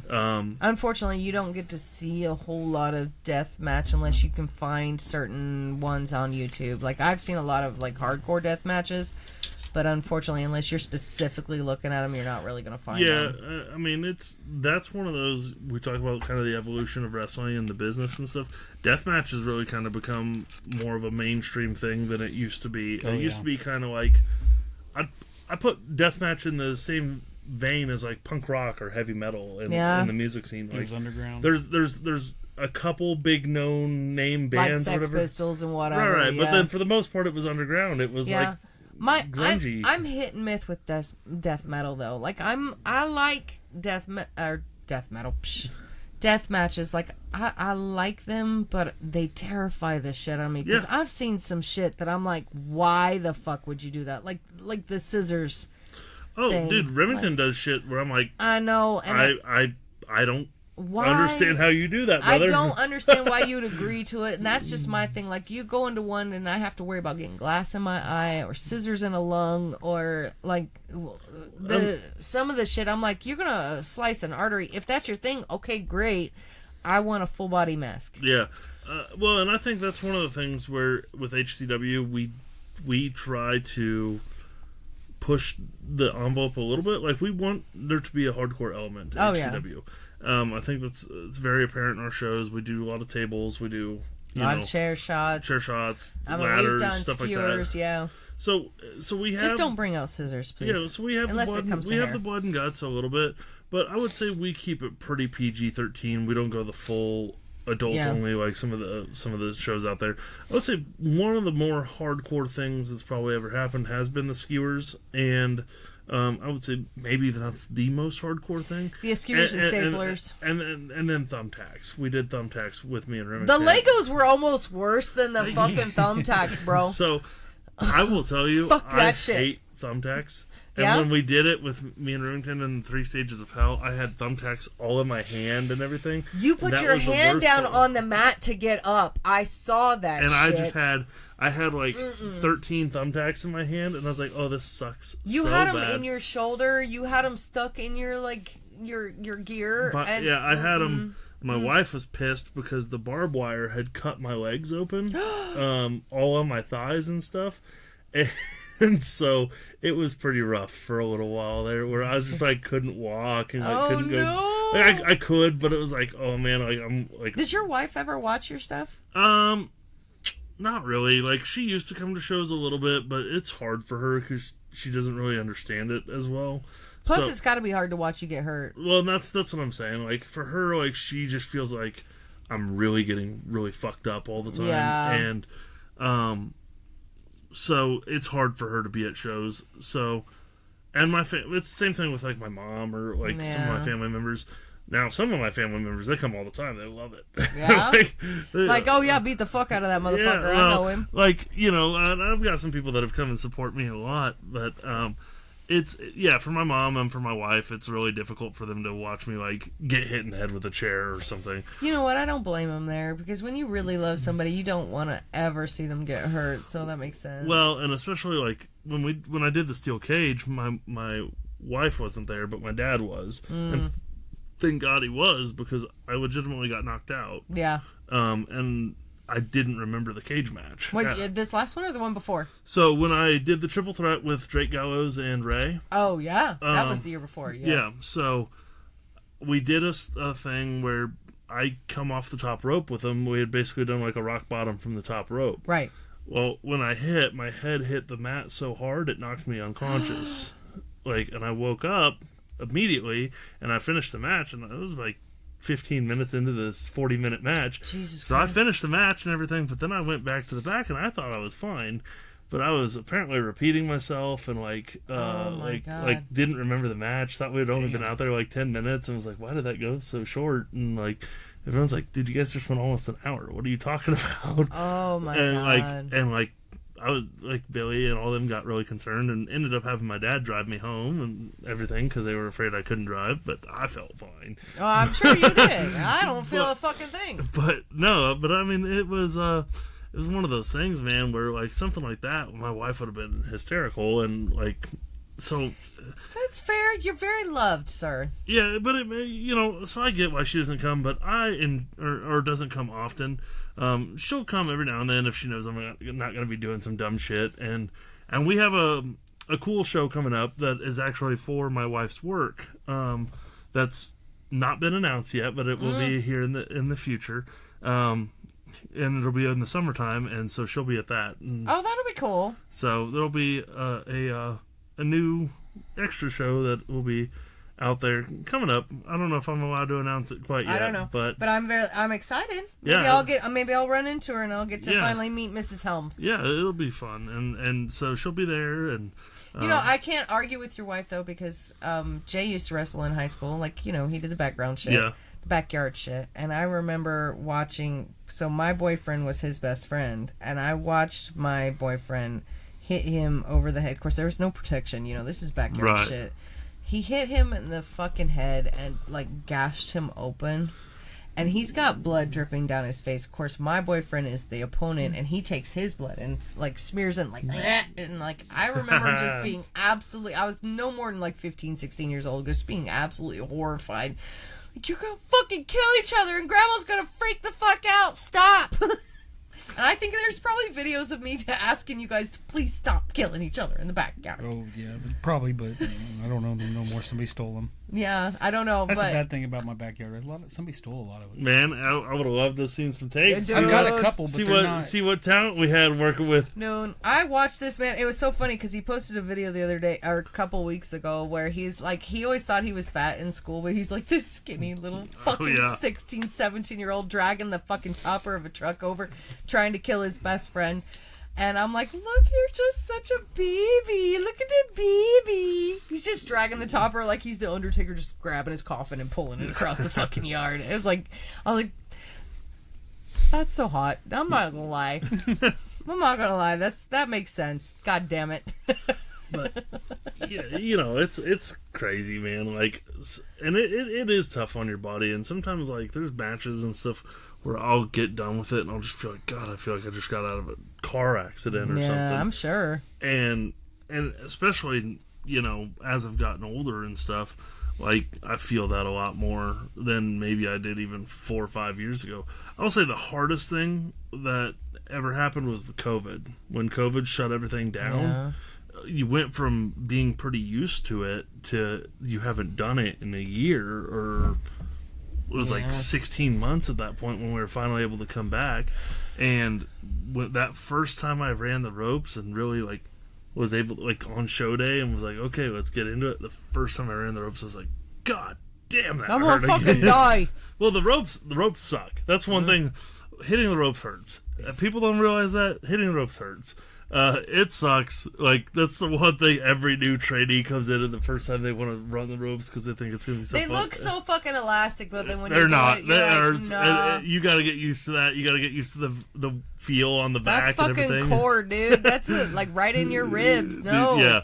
And if you hit it wrong, it'll knock the wind out of you. And it's like That getting would be hit me. right in the solar plex. Yep, no, that'd be me. Sucks. I would hit the ropes one time and just be laying in the ring going, oh, you know. Yeah, That's the me. worst. Yeah. But bruises all over so my when back. COVID happened and everything shut down, we came back with a show called Reawakening. It was a 2-night show. Oh, yeah? And I ended up wrestling on it and then commentating the rest of the show. I was like the first match of the show, and then I commentated the rest of the show, and it's 14 matches over 2 nights. Jesus Christ. But yeah, That's insane. yeah, but it was a lot of commentary. But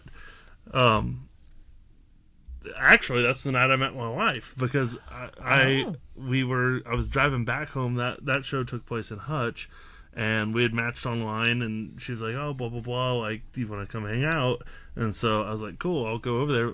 Now, mind you, I'm sweaty as shit in a full suit with my voice sounding like this because I just called a shitload of like 4 hours of commentary. Oh, my God. But I was like, okay, I'll stop by, get some beer. We'll come hang out. And then we hung out, and now it's happily ever after. But it's like, Apparently you did something right, sir. yeah, I texted her, I warned her, I was like, okay, so this is going to be really weird, but I am in a full suit. I'm very dressed up. My voice is probably going to sound super And I'm raspy. extremely sweaty. And I'm probably a tad stinky, but I thank God for dude wipes. Dude wiped it off real quick, a little bit of spray and pray. I called it good. Hey, whatever fucking works for you, bro. How long have you and your wife been married? A couple of years, right? We got married in 22. We met in 21. And yeah, so we've been together since, and so 5 years? yeah, it'll be November will be our 4-year anniversary for marriage. And Oh, yeah, so well, congratulations. yeah, that's cool. And it's we're hoping to. And be she ready. still wanted to stick with you. Did you clothesline her on the honeymoon? Dude, like, I tried. No, you know what? I tried to tell her, like, hey, you should come train. Like, I tried to get her to come take a bump. She's like, hell no. she said, "Fuck you, bro." But she's tall, dude. She's like, my wife's like 5'10". I was like, dude, you got. She would be a beast in the Yeah, ring. man, come on, girl. Nah, Like, she said, "Fuck that I'll shit. teach You go to throw do a it." clothesline. We'll take on the OnlyFriends. We'll She be the said- next intergender couple. She said, "We'll save that for the anniversary." Yeah. It's all right. No, Jay and I met 12. Was I 12? No. How old were you when you moved here? 12. I was 13. You were 13, so I'd have been 15, or I'd No, been you'd have been 11. younger than that. So I'd have been 11. So we've known each other for a Oh, yeah. really fucking long time. And how long have y'all been together now? 9 years in March. 9 years at the end of this month. Hell yeah. Yeah. So And we're just getting married in July. in July. So is that breaking news here on the podcast? No, That we're- actually, no. okay, Well, it okay. shouldn't be. Well, it depends on who listens, I guess. Tune in this first episode, like, oh, fuck, I didn't know that was going to happen. Yeah, well, you never know. So that's happening at an HCW show. then. Yeah, absolutely. Hell yeah. It's the VIP match for Okay. the July show. So, we haven't. Somebody gonna get wedding caked? Well, I don't know. My mom is kind of like, she's hinted at, like, fucking turning on me.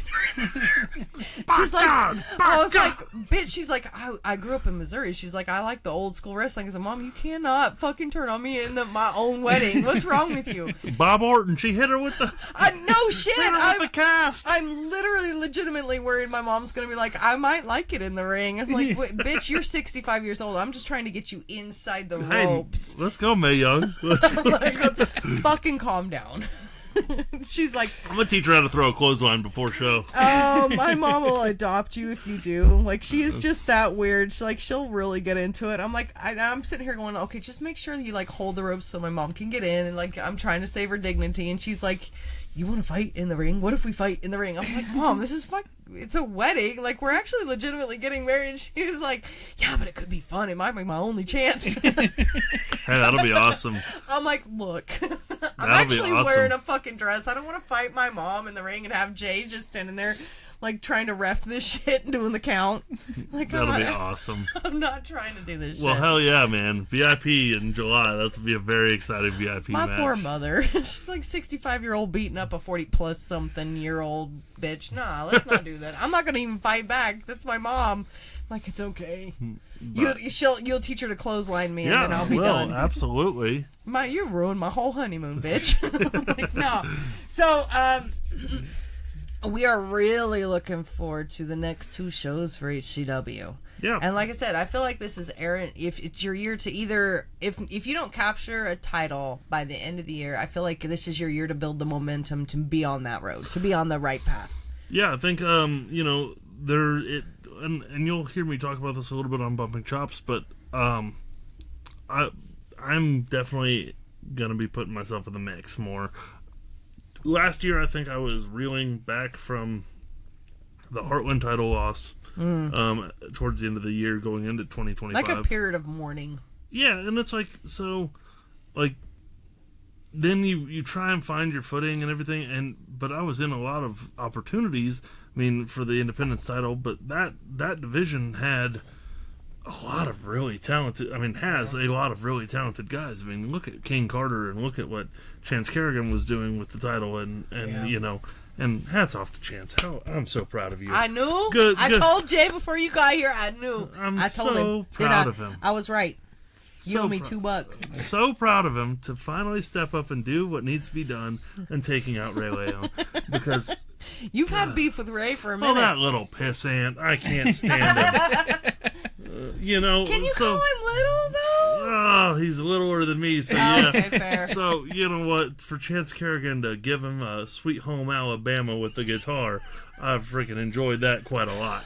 Dude, that was an expensive guitar. According to Ray, that cost him $200. I bet it did, and it was worth every penny. But you look at what's been done in that division, and it's super talented guys. Now, do I think if I had an opportunity one-on-one with Chance Kerrigan or with Kane Carter, that I could compete? Absolutely. I did compete with Chance in Salina. Yeah. And I thought we had a pretty good couple matches. We competed once in Wichita, once in Salina, and those were some pretty good hard-hitting matchups. I think me and Kane Carter could go in there and do the damn thing, and I would have a good shot of walking home with that title. Oh yeah. But that's an it's interesting. It's all about picking your opportunities and doing it right and being mentally prepared for it. And so, all I'm gonna say when it comes down to it is somebody's gonna run out of luck. So. I hope so. And it doesn't matter if Mitch Onyx uses his out of luck opportunity, like I think he's going to. Whoever goes for that belt next, if I don't get that belt, they're a dead man walking. Because I'm going to kill him. I'm going to kill them. I'm going to end their career. And I'm going to continue to do that for any son of a bitch that steps in my way until I get what I want. Because you've been in so many fucking #1 contender matches in the last 6 months. But it's always like, it's not like a one-on-one. It's never one-on-one. It's always like 4 or 5 people in there. And then or more. And I got to worry about all these different things or ladder matches. And then you have to start up your construction fucking company. Well, You're too busy building fucking Legos on the outside. And now that's why Helms Construction does it what it needs to do. And it's no, 100% agree. We're the demolition crew here around HCW. Yeah, I heard a certain ladder hurt a little bit more than it should have when you went like through it last year? Yeah, there's a couple of them that have hurt pretty bad, but there was a wooden ladder I went through last year. That's exactly the one I was thinking of. If I never had to go through a wooden ladder, did it give you a gooch? Dude, it gave me freaking splinters all the way up and down my back that were pretty good. Let's not do that again. Yeah, wooden ladders, not a fan. Any ladder, I'm really not a fan. This sucks. And I'm terrified of heights, so ladder matches are not we'll shut down Helms LLC. Yeah, well, you know what's going to happen is, and I told the management this. I said, look, if somebody else gets the opportunity before me, just know that person's going to end up injured, because I'm going to put them through a table. I'm going to put them through a chair. I'm going to drop them on their neck with a pile driver. I will or volunteer. hit them with a clothesline. You can have our table. Yeah, well, you never know. Yeah, I might have to. So, and I might have to just come out and take Mitch Onyx's opportunity and take that title away from him. So we'll see. You're a senior. You gotta outsmart. You gotta use your brains. Well, and there's been a lot of talk that maybe Aaron Helms is falling off, and maybe it's time for me to hang up the boots or whatever. No, I got a lot left in me, and I got a lot of You're just a kid. You're only 32 fucking years old. Yeah, but all these young kids are in their early 20s, man. Yeah, they think I'm a dinosaur. And well, I guess that makes us ancient archaeological fucking finds, but I would put your fucking clothesline against anybody, to be fair, or a chop. I swear, I get in the ring, one chop, I'm done. I'm crying. Well, yeah, I mean, like when we go back to that, talking about the physical aspect of wrestling, that's one of the things I really try and send the fans home happy with is I'm going to be physical with it, and I think this year is going to be the year of Aaron Helms. That's what I'm saying. And getting an opportunity and walking home with another title around my waist. And I know Bumping Chop said the Sunflower Champion. I just want you to hold a title. I think you have 100% earned that right. You have put it in because you've been in fucking almost a number one contendership almost every month, if not every other fucking month of all of 2025. Yeah. And it's never one-on-one. And then you go and you do all these things, and then you're not in the shot for the title, which blows my goddamn mind, because you are a former champion. So I 100% look for the Aaron Helms reign. Come out with a fucking white wig and a crown, and we'll fucking go full Hamilton on you. I don't give a shit. We might have to. The new founding father might have to just make his appearance, because we're gonna fucking I don't know, worship the whole ground you walk on. I don't know. It's time. Well, if I can walk around with that white strapped eagle around my waist and put an end to the Kane Carter takeover, I might just have to. Can you? I mean, Kane Carter is, and that's one thing that Billy said was that Kane Carter makes everybody have to step up their game. Oh, their absolutely, game, right? Because he's a whole other force to be reckoned with. Kane Carter really hadn't wrestled a big guy like this. I know, and that's why I think stylistically it's so fun, because you could hit Kane and like make his soul leave his body. And so I think the Heartland title division right now is focused on what they're doing. I would love to get back in the mix on that. I don't see that happening without the Autoluck title, at least not in the foreseeable future, because there's a lot of matchups that need to be made before a former champ gets their run at it again. True. I just think that there's a lot of decisions that go into that before the management will be like, okay, let's give a former heavyweight champ an opportunity again. It's why we don't see a lot of rematch clauses here either. Right. And you didn't see Hector get one really.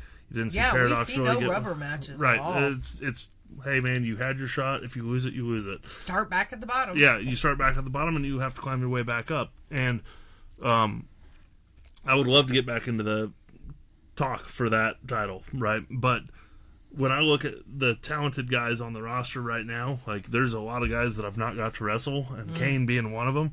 I think he's one of the most talented individuals in not only in Kansas but in the world. Yeah. And so for me to be able to go into the ring and prove myself against a guy like Kane Carter and walk out with the Independence Heavyweight Championship, I consider that as important as, the Heartland title.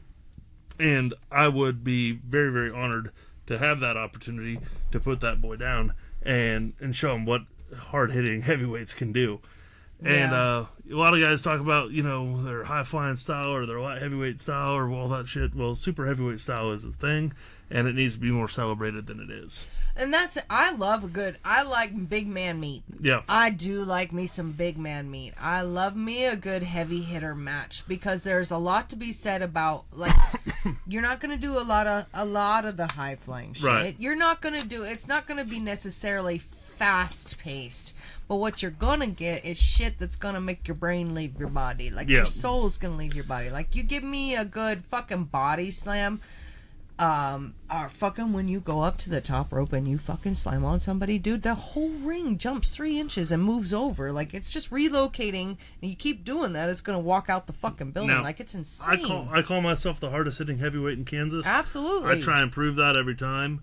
There's a lot of other heavyweights that are currently starting to come into the area. Yeah. And there's some guys I want to prove myself against as well. Dan Weber being one of them. He had a great showing against Ray Leon recently. I think that guy's a tremendous heavyweight. I think you guys would damn near kill each other, though. I think Colton Kinnaman's showing off and becoming more of a powerhouse style. Wait, have you fought Colton? I've wrestled them in multi-man matches, but not one-on-one. Never a one-on-one? Never really? one-on-one. Because you just had a triple threat we did last time. Yeah, we did the 4-way with Shane Sanders, Colton, and Mitch but was you've in it. Never had a one-on-one. Never one-on-one. Wow. So and I wouldn't even mind putting together a heavyweight tournament of some kind and doing something like that. Ooh, can I sign up for that one? So, dude, put I would put Camaro Jackson, Dan Weber, you, Blade, Hector, Bruiser could be even been that if he was willing to do a singles. Yeah. If Bruiser and Hector don't want to be tagging up, you could have both of them in that scenario because both guys are harder. Colton Kinnaman would be a good one for that one. There's some Remington Roar if he's back from his bicep injury, and Zachariah Creed. Yep. And Barefoot Brandon. Yeah. So there's guys that have that style that we could do a thing to celebrate it, and which I think that should would be the awesome. heavyweight belt contendership. But and who knows? Like maybe that is something I've pitched it to management, so we'll see what management says about it. And you think management has something against you, Aaron? No, I don't think they have something against me. I think they see me as a very dangerous contender. Do you think so? That's why they don't give you the opportunities you think you deserve? I think that when it comes down to like what they want to see is like with HCW, they want guys like a Ray Leon, and they want like a Chance Kerrigan, and I get Chance and Ray have their personal issues. Obviously, Chance, shout out to what you've been doing. I'm big fan of the work, but I think who saw that coming? I think management knows that like I am willing to take it to another level. Mm-hmm. And with me and Remington, we had to go to the 3 stages of hell. It wasn't an option. Yeah. It was, this is what has to be done. And I'm willing to do that. And I'm willing to get into a zone that not a lot of other guys are willing to get themselves into mentally. Yeah. And that's fine. Like, that's fine. But it sometimes I think that they worry about, hey, man, if we put a Ray in the ring with Aaron, is Ray going to be able to compete the next show? If he, even if Aaron loses, he might. The answer is no. And it's probably not. And so, and I'm not saying I'm going to go out and purposely injure anyone or anything like that, because that's not the goal. But I'm a powerhouse. I'm coming out to wrestle, and I'm going to come out and wrestle my style. And if I have to put you on the wayside for a little bit so I can take home the title, I'm going to. Yeah, well, because one thing you don't do is you never, ever half-ass anything. Right. When you are in that ring, you are 100% all the time. Doesn't matter who it is. And that's one thing I do appreciate.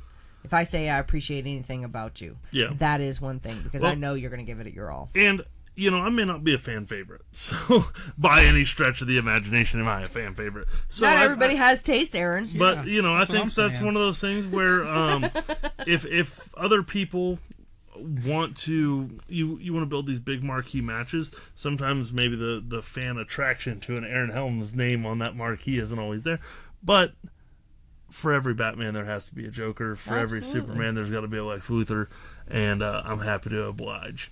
Like I see you more as a Bane. Yeah, well, anyone that wants to step in the ring is going to get put down like the dog they are. So, and that's just the reality of it. And it's a good fucking time every single time. But I think with Heartland, we're growing so much. There's so many opportunities, and there's so many new talented cats coming in that I'm really excited for what 2026 is going to have for me, because there's so many guys where I can come in and prove like why I am the hardest hitting heavyweight and what it means to be in Heartland Championship Wrestling. We're the best of the best to compete in Heartland. Absolutely. And you know what I do appreciate about you individually is that not everybody's going to agree to go into the match with somebody who just graduated from, say, the Bears Den. Right? And you fully agreed and embraced the Shane Sanders match. And that was a great match for as young as he is for a graduate. Shane Davis, sorry. I would not have automatically been like, yeah, give him Aaron. Yeah. But he did, and he handled it really well. And you guys did so well. That was a great fucking match. Now give it in 2 years when he's got more shit under his belt. Oh my God. Shane's a talent to watch out for.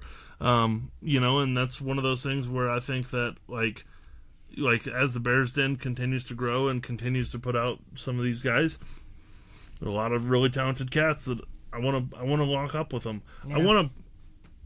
I want to prove that I can work with anyone. Oh, yeah. And that I'm capable of, doing my job and competing at the highest level and earning my shot at whether that's the heavyweight title or the independence title or the tag titles, whatever it needs to be. I want to earn my shot.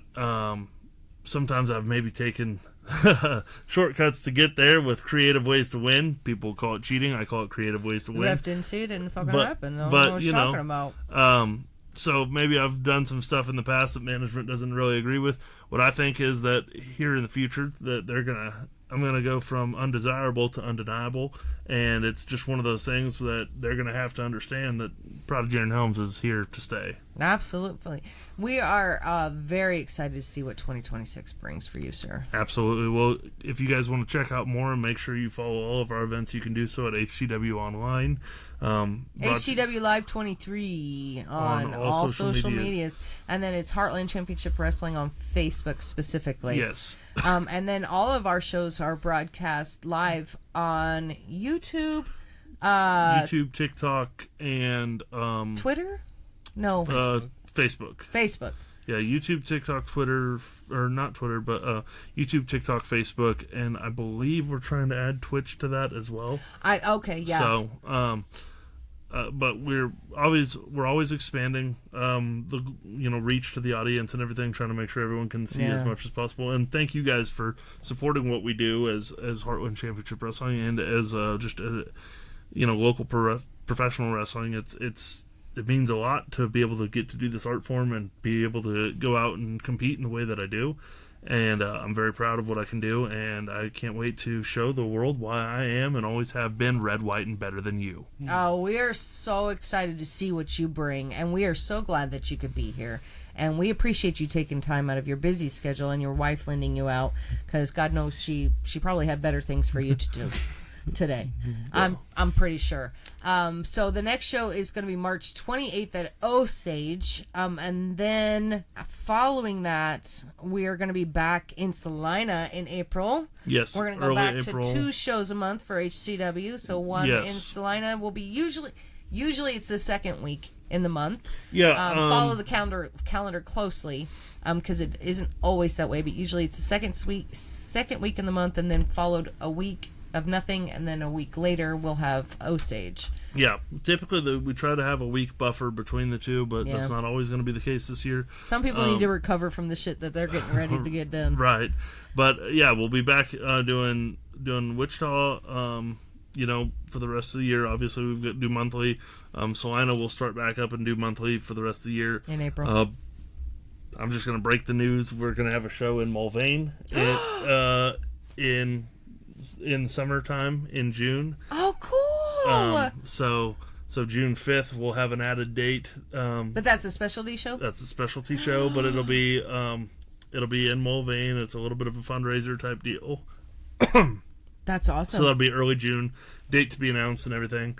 But and then we are looking at adding some other new cities as well to the region. So you're looking to take all of our time. Is that what you're saying? All of our time? Well, no I mean, personal time. All of our time. You know, so the June show in Mulvane is going to be an interesting dynamic for us because it is a Friday show.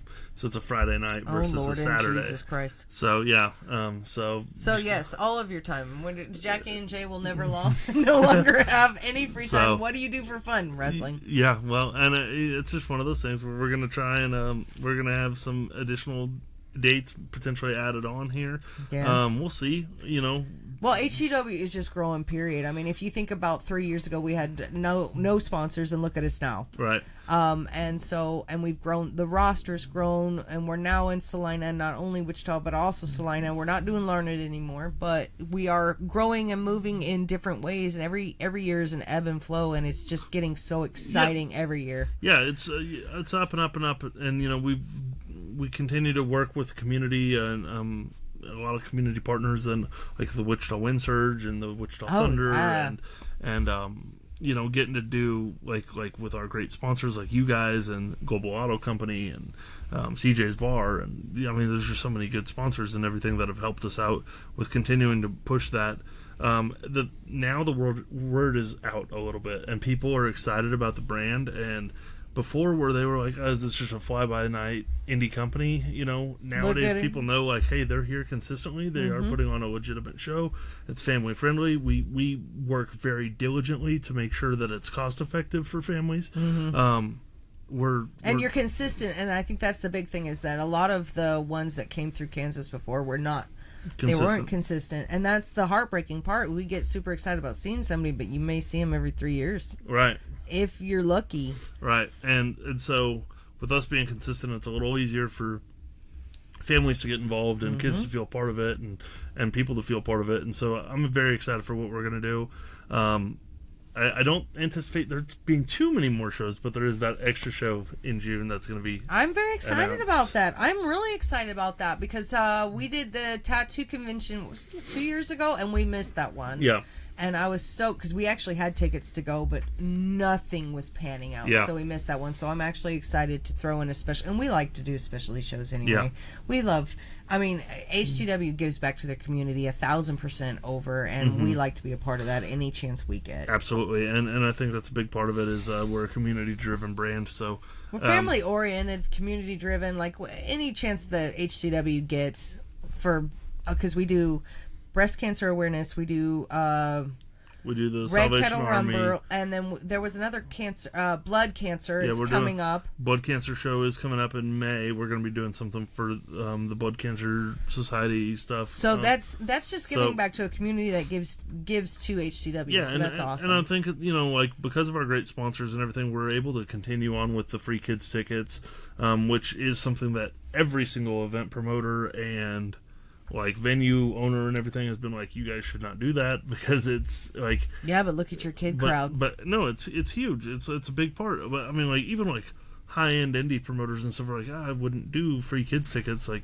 but for us, it's a passion thing for, and it's so family oriented. HCW is so different in that when you go to an HCW show, you're not just watching a wrestling show. Like Jay and I genuinely, outside of the wrestlers, like you take the wrestlers out, even the crowd that we have, especially at Osage, we are kind of close. Like a lot of like Chris and Ray and all of us, like we know each other, we check in on each other. Yeah. Even outside of wrestlers, but then when you add the wrestlers, it's like we're all family. Oh yeah. So it's a family. That's a part of what I've wanted to push, and I know HCW management and everything has wanted to push for a long time, is that the crowd and our sponsors and everyone, they're just as important as any of the action in the ring. Yeah. And so, you know, thank you to everyone that allows it to continue to go on and make it happen. And I want us to get to where we are, you know, standing room only like last show, every single show. That was some badass shit though, bro. Yeah, and get to it like we grow out of Osage. Yeah, if we grow out of Osage, and I'd like to grow into the cotillion at some point. Oh shit! Can you imagine? Oh fucking! I got to spend a lot of time with the cotillion, bro. So if we could that's grow, Aaron's blood. I know that spot. if we could grow into the cotillion, I'd be very, very excited about that. You know, we're not too far off though. We are really not too fucking far off because that's standing win only, and we've sold out 1, 2, 3. We've had a handful of sellouts where, At it's least been a handful. It's been legit. Like, man, we cannot put any more people in here, or the fire marshal will shut us down. Sirens are going to start going off, bud. Sorry. So outside. So we've had some pretty packed houses recently, and I appreciate that. And the storytelling has just gotten so good, and each show just takes, like, we say it all the time, and it kind of becomes redundant. So I need a new word. I need a thesaurus in here. So it's like you guys do such a good job of upping each show. Like, you think you know what's coming, but no, we're gonna fuck with you because this is what you expected, right. But we're gonna do the opposite. Well, and one of the things that I will say, so we talked about my own personal growth and things I want to do in 2026 as a company. Mm-hmm. I know there's things that we're going to see change in 2026. I think that we're going to, just on a production level, we're going to continue to add to our production. We added, like, the streaming and everything over the last year and a half, 2 years. Right. And we've really refined that process to be a much more crisp, like, TV-esque product production now. has gotten so well. But we're gonna have a lot more lighting and stuff for the staging. We just recently upped a bunch of the stuff with our concessions. So concessions. And now you have in-ring cameras. I saw at the last show. So there's just some other changes that are gonna come. Hopefully we're gonna have video here pretty quick at the shows to do recaps and stuff like that. Oh, promo type screen thing. Oh, okay, cool. So I would say that's coming by the end of 2026, hopefully.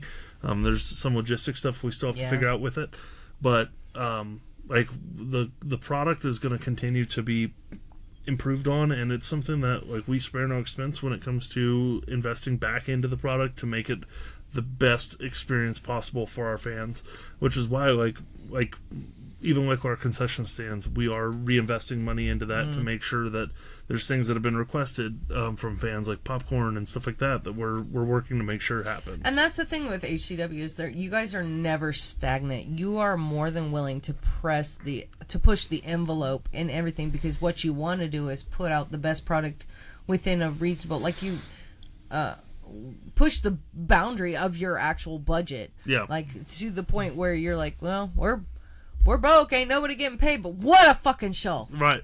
Well, and it's one of those things where as we continue to reinvest it and everything and make sure that the experience rises, I feel like we offer so much value to the community that the community outpour back to us is tenfold because of that. And so like just making sure that there is, especially with the economy and everything the way it is right now, making sure that there is a family-friendly option where people can take their kids and have a night out with their family, and it not cost an arm and a leg. Right. And man, you come to one of our shows, you're going to be entertained for 3 hours. Like, it's about a 3-hour show. You're going to have...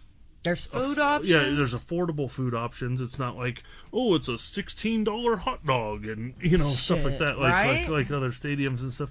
So we try and make sure that, like, you could come to our show comfortably for $60 to $100, and you're gonna leave with at least one friend, right? And at least one, and you're gonna feel part of the show. Absolutely. And yeah, I mean, it's something where, as a company, we're very, very excited to continue to grow. And I'm doing everything in my power to be part of that. And we're so very thankful to be a small part of our contribution. We just like being a part of it because we've been to other shows and it doesn't feel the same as when you're at a HCW. And I don't know if it's because we know everybody so well or if it's because we just love it that much, but it genuinely, we've been to several different companies and it's like, man, ain't nothing feel like HCW. Right. And all of the state of Kansas that we've been to, right, ain't nothing feel like HCW. That's home for us, and we're lucky in that. Right. So we appreciate. We're lucky to have you. Oh, we love it. So the next show, March 28th at Osage. Doors open at Doors 5 open at 5. for Show V- starts at 6. VIP and everything 5:30. gets in right at. Well, they get in at 5. General admission gets in at 5:30ish. Yeah. Well, because 5 is VIP, 5:15 is a premium, and fast pass, whatever, and then the VIP match starts at 5:30, and then everybody else at 5:45, and the show starts at 6. Yeah, so it's tiered, so that way we do it that way so people don't like rush to each other and like have to fight over chairs or anything. And, well, VIP people get not only front row seats, you're like right the fuck there, and you may or may not walk away with blood on your table or no table, which happens a lot. You get a $5 voucher for concessions, which like that gives us 2 Dr. Peppers and $1 extra for a candy bar. Like, right. I mean, and sometimes we have shit like we used to do biscuit bombs, but now recently we had chicken noodle soup and just like some crazy shit that's like you would not expect at a wrestling show, but it's actually really fucking good. The biscuit bombs man, I miss those though. I wish they were still around, but those strawberry shortcake biscuit bombs, dude. Yeah. But like all that. But yeah, we're always improving on the concession side of things, and the ladies, VIP, you get so much out of that. Yeah, we try and really give back to our VIPs. Most of the time you get like the concessions gift card or certificate, whatever, and then you are getting the table seating. So and you also get a signed photograph of somebody's. They never tell you, it's like a surprise. So we have actually a book of every single one we've collected. Gotcha. So you'll get one of the people that are most likely in the show, and it's signed. It's not like a copy print bullshit. And then you're right up there front and center that you may or may not end up with a wrestler in your lap. And I highly recommend it because it's only $35 for VIP. Right. You cannot miss that at all. Right. That's better than any other show. Yeah. And those tickets are selling fast. Oh. I mean, they have pretty much got to the point where they're almost instantly selling out now. So we're even looking at adding some additional VIP tables and stuff. But yeah, I mean, we try and make sure that it's a great experience for all of our VIP clients. Once you go VIP, you never go back. But if you're not VIP, the Action Pass tickets or the Fast Pass tickets, I forget what they're labeled as, premium admission. What are they, like 20? 15. No, that general admission is 15. I think they're 18.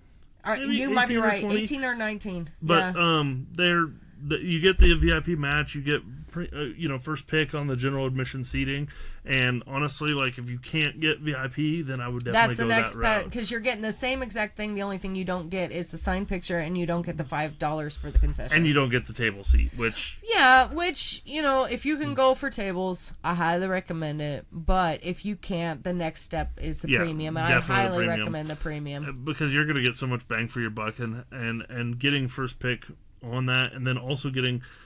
People also think like, oh, it's just first pick on seating, like that's not that big of a deal. But you do get at a wrestling show. It is a big deal there, but also you get your concessions and stuff before everyone else. Mm-hmm. So you get first pick on all that, and with all the merchandise for the wrestlers, you get first pick. And some of the wrestlers will come out. Yeah, right. And some of the merchandise is not. I can't even tell you how many times they sell out before we even make right. it to It sells quick, so you never know. Yeah, and what's really great about HCW is a lot of the wrestlers will come out before the show or even during the middle of shows, and they'll come out and greet the crowd. So you're more likely to get to know a wrestler if you're closer to the ring than other. Not saying you can't, because you can always go to the wrestler because most all of them sell merch. And that's always the way to go. Go visit the merch table because that's how you support yourselves, and that's always a great way to go. And we highly recommend it. But anyway, thank you, Aaron. Thank you guys for having me on, and thank you guys all for watching today.